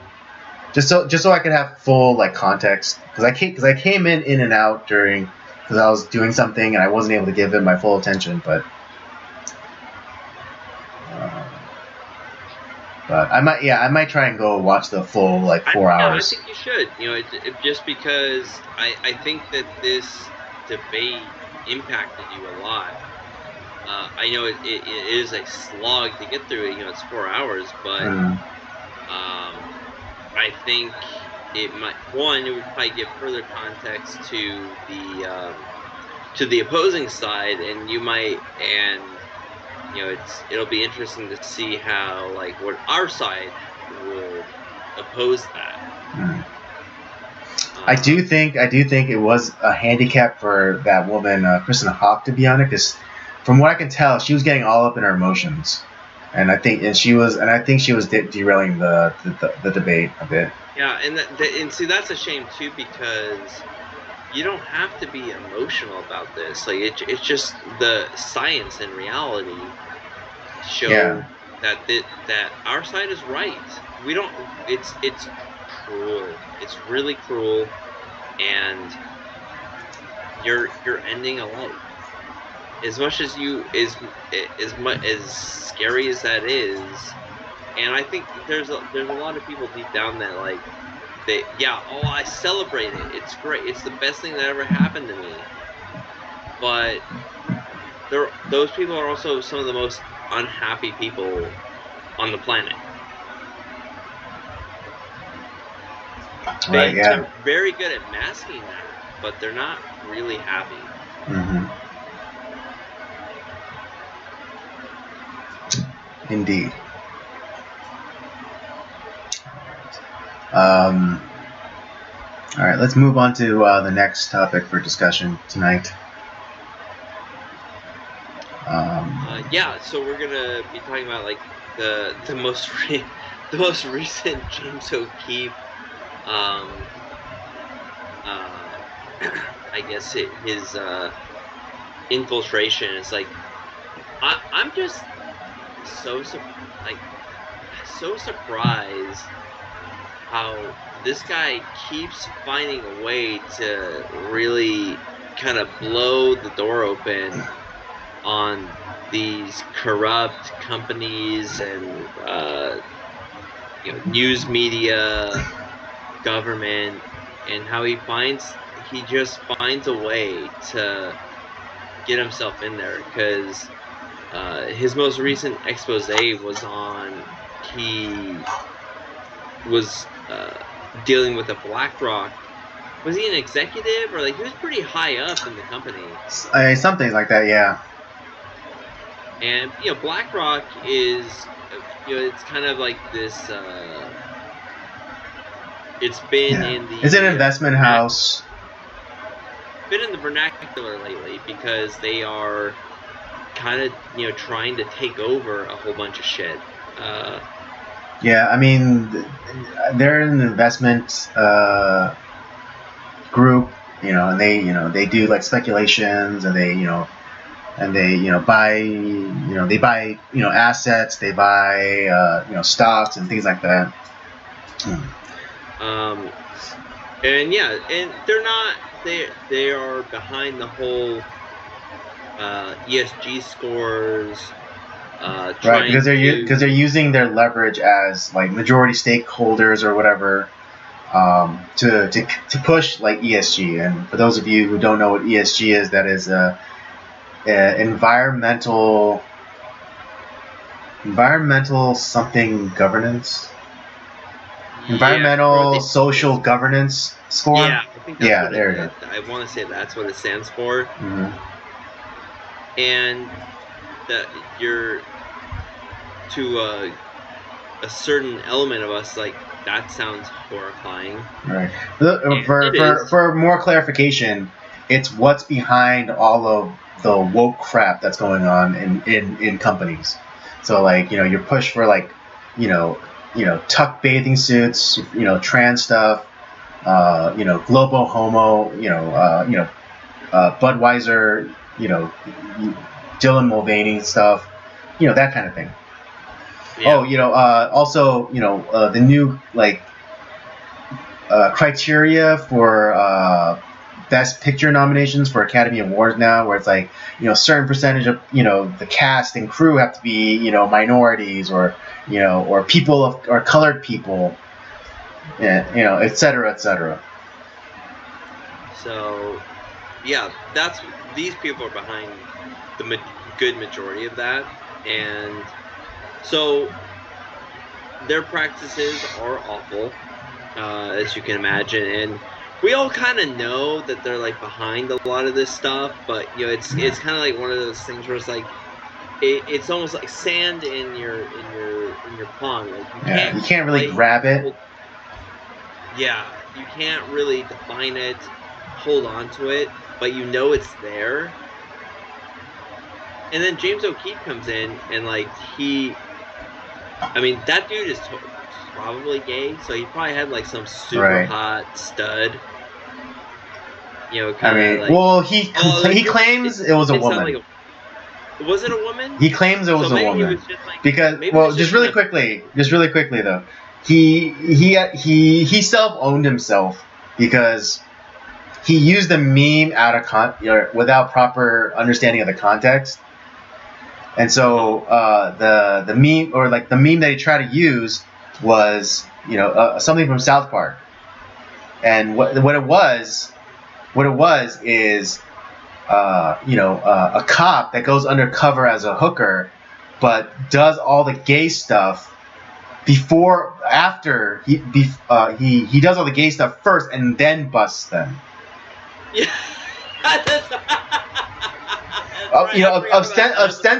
Ostensibly making him gay, and then James O'Keefe uses an image of a John and that undercover cop with like full on mustache, and he put the John as the BlackRock executive, and then the undercover cop as what is it like? Oh, wait, he's not part of Project Veritas anymore. So like James O'Keefe Investigations or whatever his new thing is, so he's so he's basically saying I'm gay.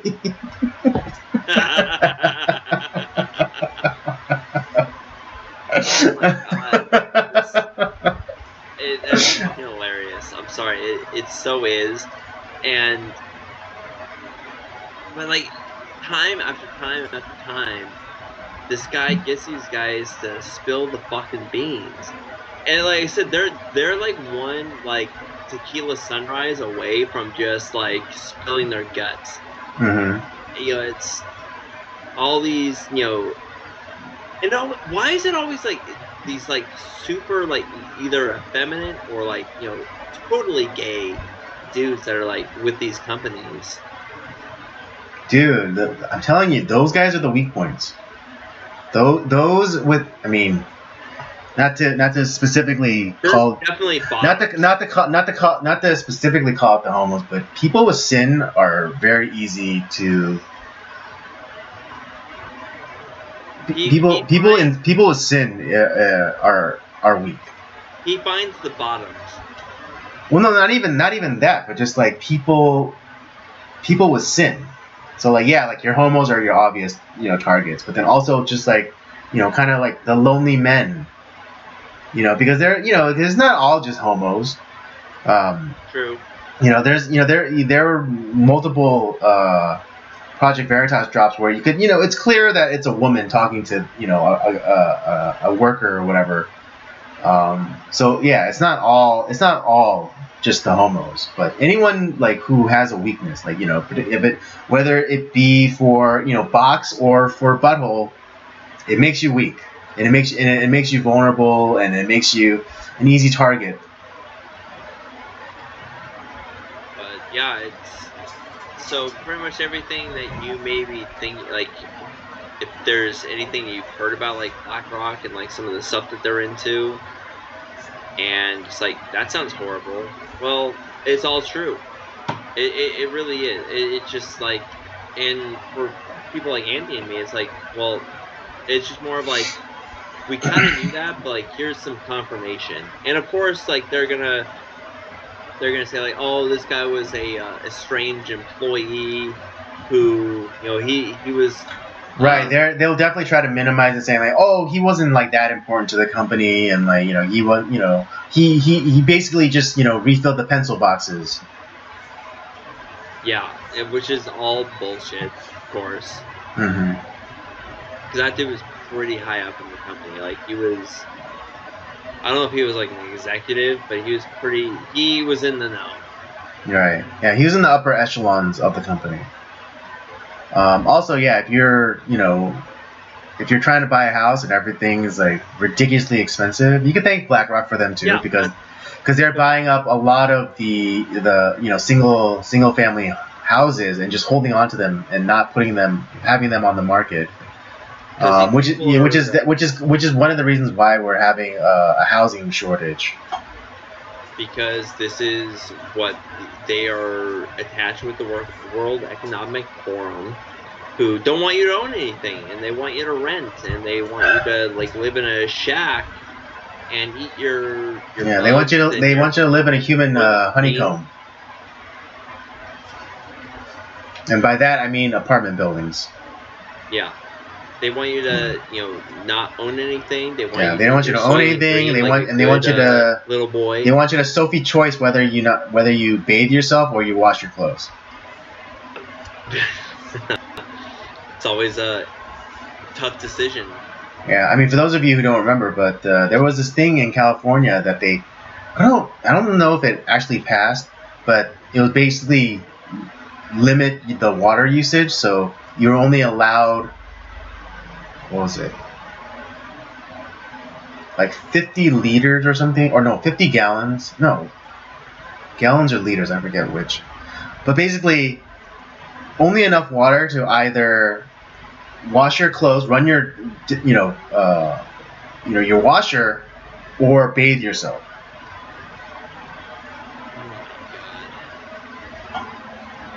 And that was like per day, like yeah, your basically your allotment of water a day.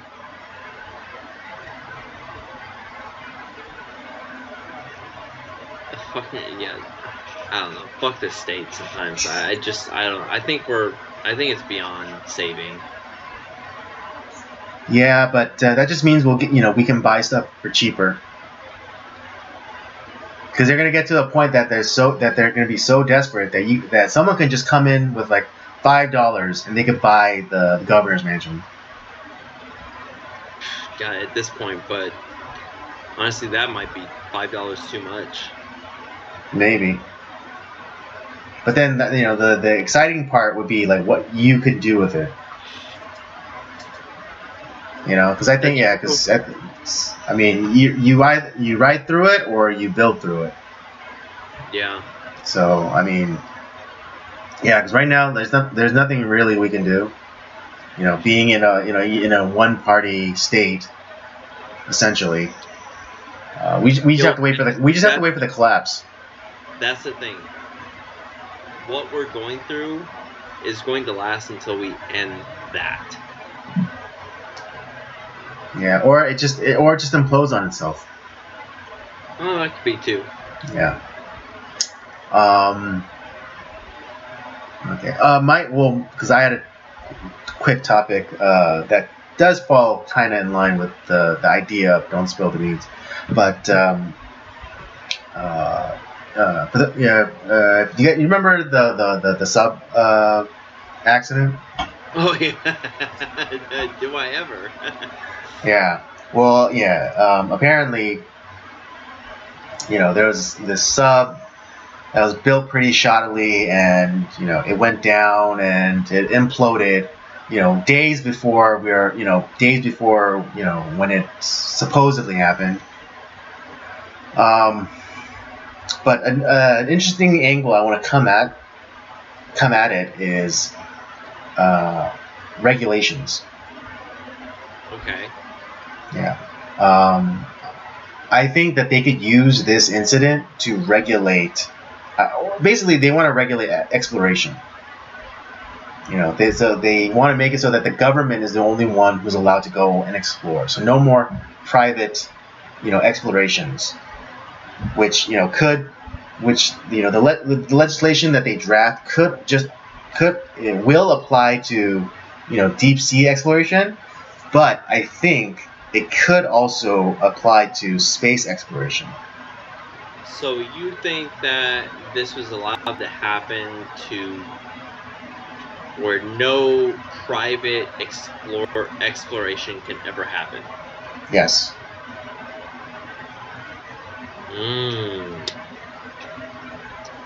That's interesting. Yeah, because there is this one company, or I don't know if it was just this. I don't know if it was only this company, but if there was multiple companies that was doing like this sort of, deep water, deep sea, tourism stuff, right? And then because of all the lax safety stuff that was reported, people are going to start clamor, this sector needs to be regulated. Yeah. So they're going to call for more government control. But then also, I think that could then translate to space exploration. Because right now, America, in terms of the government, they're not doing much with space. We don't even have our own ways to get to the International Space Station. We're always having to hitch rides with some other countries. Yeah, which is weird. Right? Right now it's like Elon Musk, Jeff Bezos, and Richard Branson who are doing the whole space tourism thing. Yeah. But I think that what they pass for the deep sea exploration stuff could easily translate to the space exploration stuff. Yeah, absolutely. Yeah, and some of you. This concept, outside of maybe the pressure. I'm sorry, what? It's space and sea exploration are kind of the same concept outside of maybe the deep sea pressure. Right. Yeah, and some of you might be saying oh, what are you talking about? Because Elon Musk is partnered with NASA and blah blah blah, and they sent the Falcon rockets or whatever. It's like, yeah. Do you not think that the government wants full control over that stuff? Of course they do. Do you think they want the private sector to make them look like idiots? They've been saying oh, we need new equipment, we need to spend more money, and with a fraction of what they used to get, Elon Musk has developed new rocket technology. Do you want something that's cheaper and more efficient? Well, no, of course not. We're the government, so we're gonna of course we have to we have to charge exorbitantly for it, and also under deliver. Sounds about right to me. Although if you're talking to me, I also think it's a way for them to the legislation that they would pass to regulate deep sea exploration or tourism, then translating it to space is just a way to hide that there's no such thing as space. Yeah, they're going to use some language that's well, actually we're talking about space too. Yeah. Right, but in my conspiratorial mind, it's to hide the fact that there is no such thing as space.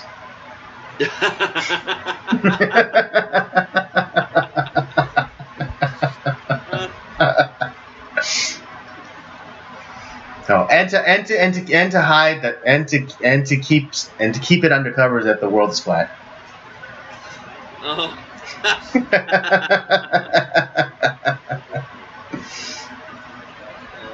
Andy. Right, because right now, like, yeah, they're sending up, like, you know, they're sending up the William Shatners or whatever, you know, and I'm sure they got them to sign an NDA to not discuss what they, you know, actually saw. Oh, Andy. I wasn't expecting that. What? I wasn't expecting that. You know, it's all to prove that space isn't real. Oh my goodness, that's good. I'm not, to be honest, I'm not quite there yet. Oh, you'll get there. You'll get there. What you do once you start hashing it out, there's no way that there could be. All right, I'll leave that to be determined. All right. Okay. Well, that brings us to the end of our topics for discussion tonight. What do you all think? Do you think that the government will crack down on deep sea exploration / tourism, and then to be honest, that makes a hell of a lot of sense. Yeah, and then translate that to space exploration / tourism. What do you leave in the comments below? What do you think? Of course. Yeah. All right. That'll bring us to the end of our topics for discussion tonight. Let's get to the last movie review, and we'll wrap it up. Alrighty. Okay. To remind you again, tonight, the last movie review for tonight, and the end of Villain as Protagonist Month, is The Social Network from 2010. Directed by David Fincher, starring Jesse Eisenberg, Andrew Garfield, Justin Timberlake, Armie Hammer. Written by Aaron Sorkin of what is it? A Few Good Men fame. Yeah. And also West Wing fame.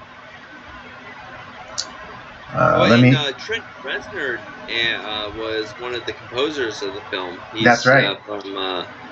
It was Trent Reznor and Atticus Ross of Nine Inch Nails composed the film's score, which is kind of like, what? Alright, let me hit y'all with the synopsis and we'll get going. In 2003, Harvard undergrad and computer genius Mark Zuckerberg begins work on a new concept that eventually turns into the global social network known as Facebook. 6 years later, he's one of the youngest billionaires ever. But Zuckerberg finds that his unprecedented success leads to both personal and legal complications when he ends up on the receiving end of 2 lawsuits, one involving his former friend,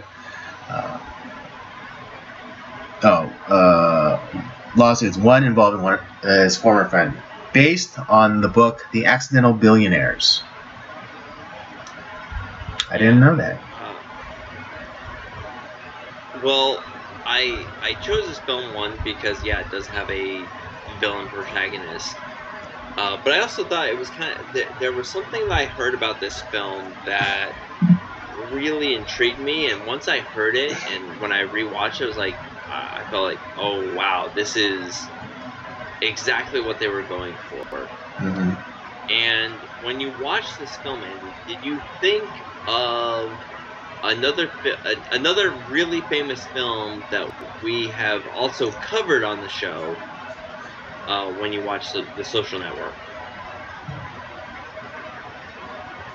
Well, I mean, we talked about this before, so I didn't think of this movie, but once you did mention it, I could not separate the two. Yeah, and so the movie that this is the 21st century Citizen Kane. You have a guy from, not it comes from a poor background that becomes a media giant and is just has more money than he knows what to do with. He's not and he has maybe good intentions to begin with, but actually in this case, I wouldn't say that the way that Mark Zuckerberg is portrayed, I don't think he has good intentions. It's more about just like creating something. Hell, I to be honest, I think this guy, the way that they portrayed Zuckerberg in this is that like he's actually worse than Charles Foster Kane, because at least there was a point where Charles Foster Kane had a heart, and over the course of time, through all the money that he made, he kind of bought into his own. He bought into his own legend. Yeah, he bought into his own legend a little bit too much. Whereas, like, in this case, no, he was just already kind of a dick. Like, I mean, right from the opening scene, Zuckerberg is an asshole. Mm-hmm.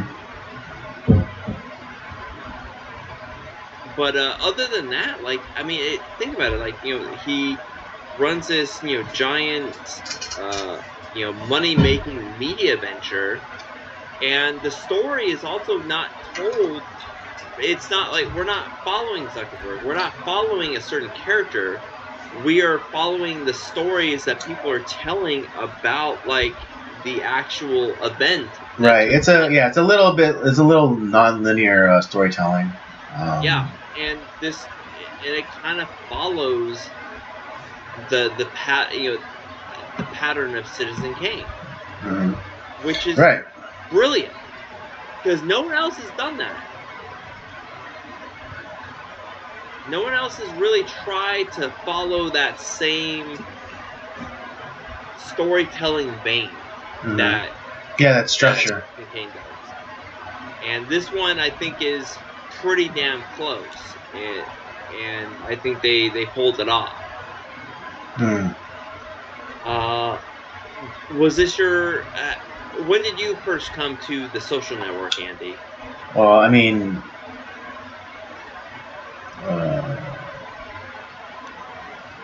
I didn't watch it in theaters, but I did eventually get around to watching it. Relative to when it was released in 2010. Okay. But I mean, I remember at the time I enjoyed the movie. But watching it again now, knowing, the lizard person that is Mark Zuckerberg, just like with that lens, just the movie, again, still competently shot and everything, but it's like, if this movie, when it initially came out, was to humanize Mark Zuckerberg and, kind of like, did not do that. It did not do that at all. Like, yeah, if it was to humanize him and to kind of, kind of be like a PR campaign thing to make him more relatable. Like, watching it now after everything that I know, it didn't do that at all. Hell, I think him, like, going into an MMA fight with Elon Musk, that might do it better than this film does. Yeah. I can't believe that I cannot believe that is an actual thing that is gonna happen. Wait, it's gonna happen? Yes, it is. I thought that was just a goof. So here's the thing. So Mark Zuckerberg, he's obviously younger. He's actually being trained by I forget who the UFC guy that's training him. He's being trained, and then you have, I think Andrew Tate is the one that's training Elon Musk. No shit. Yeah, which is like, I at first I thought it was a huge joke, and then I was reading up on it, it's like, no, this is an actual thing that's gonna happen. It's like, what the fuck? What are we Holy shit. Yeah, I can't, like I said, so that's why I say, like, this movie doesn't necessarily humanize Mark Zuckerberg, but this fight with Elon Musk might. Gee, I literally thought it was still a joke. I didn't think it was. No, it's not a joke. They're really trying to do this. Oh man. Maybe it doesn't happen, but like it's they're actually training for it. Yeah. Whoa. I mean. That Wow. That might be worth the pay-per-view with James. Yeah. I mean. Wow. I mean, they're actually gonna do this? Oh my gosh. I'm shocked. I was so shocked when I heard that. I was like, you have got to be fucking kidding me. Oh man. Yeah, about the movie. I did watch this opening night with one of my friends, and at the time, I actually had never seen Citizen Kane up to that point, and I just watched this. I was like, and it's a good film. I wasn't really sure what to make of it.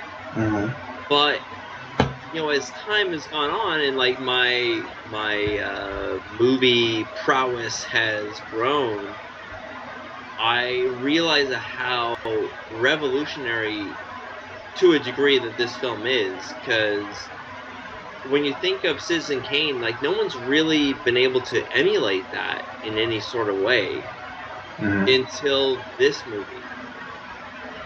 And to be honest, I don't want a whole bunch of Citizen Kane clones, but I do find it interesting that this is the 21st century version of that. Well, it might be due to the fact that there's never been anyone in modern times coming close to the character of Charles Foster Kane. That's also true, because Charles Foster Kane is based off of William Randolph Hearst, who was a real person. And they probably didn't use... had they been allowed to do it, I think that Charles Foster Kane, it would have been a William Randolph Hearst film. It would have been it would have been a biopic or something like that. Yeah, it would have been a biopic. Yeah, it would have been a biopic similar to this. And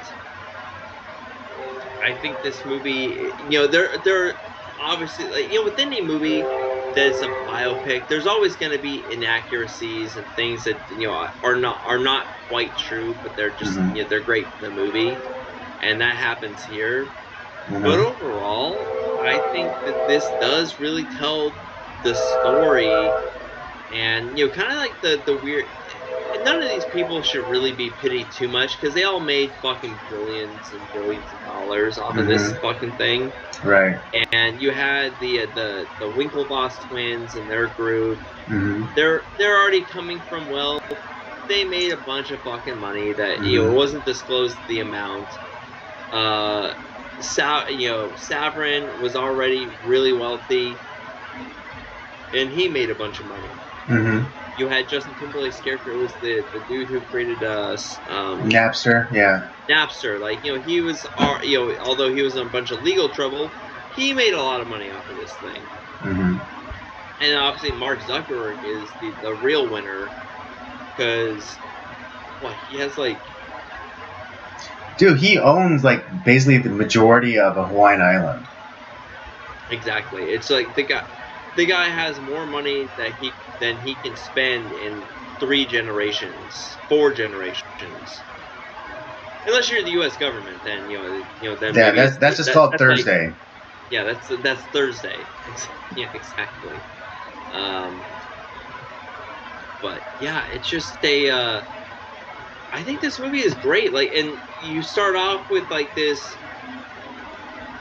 Mark Zuckerberg comes out. He doesn't know how to interact with people. He's kind of he's kind of a little bit like Rupert Pupkin.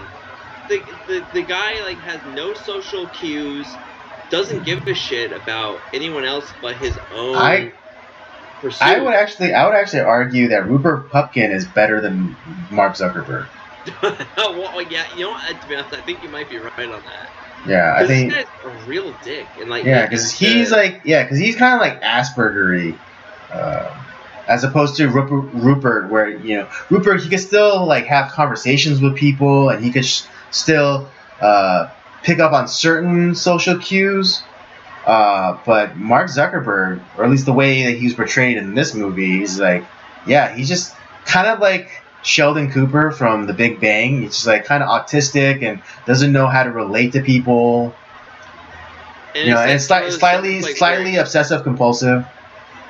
Because he knows that, or he knows that he's smarter than you, so he thinks that he's better than you, and like, I'll bring you along, and like I'll take you to all the all I care about is like his he doesn't belong.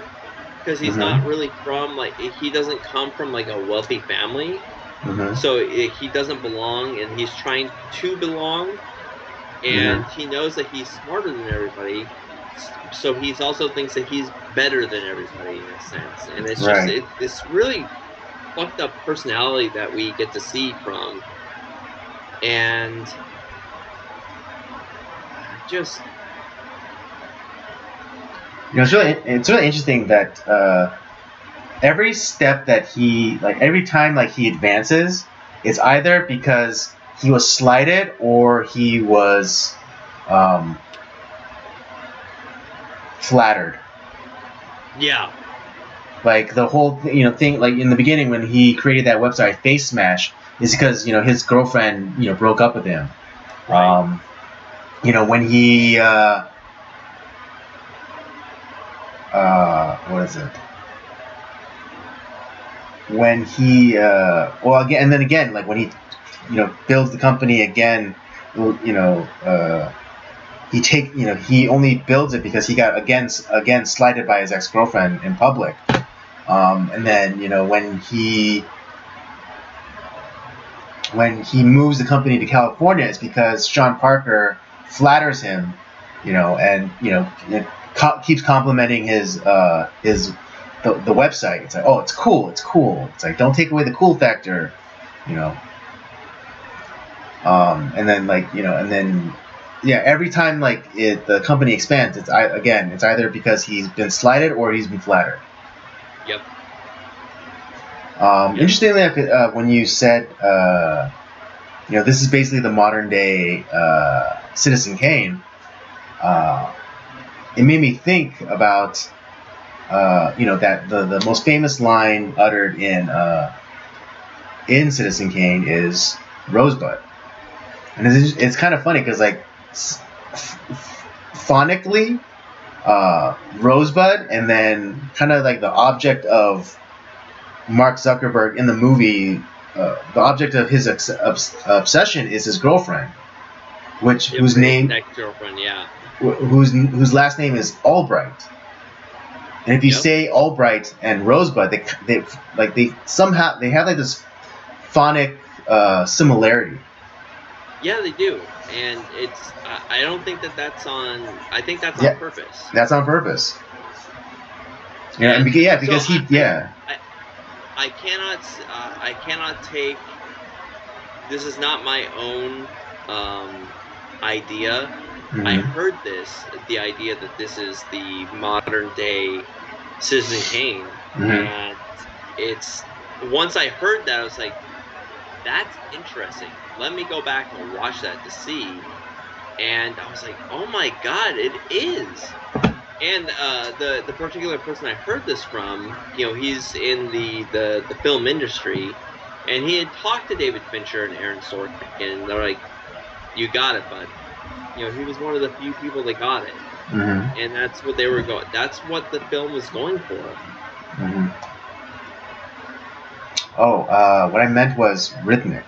So when you say Albright, it's rhythmic. They're not like rhyming or whatever, but they almost like go together.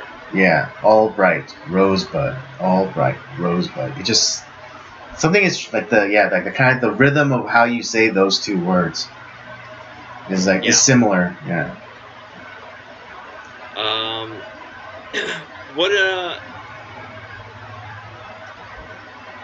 trying to think. I like the casting of this film. I think this is Jesse Eisenberg's like best film, and well, I mean, this is the movie that kind of brought him revitalized his career. Yeah, because I don't think he had really done. Oh, the only film I can think of, like, oh God, The Squid and the Whale. Oh my gosh. No. But yeah, fucking Eric, dude. Whale, fucking Eric. Which is a. Fucking Eric. Fuck that movie. What? Eric, why did you make this? Yeah, he's in that film. He doesn't. That Eisenberg is a guy that does not age. He's a bit of a vampire. Because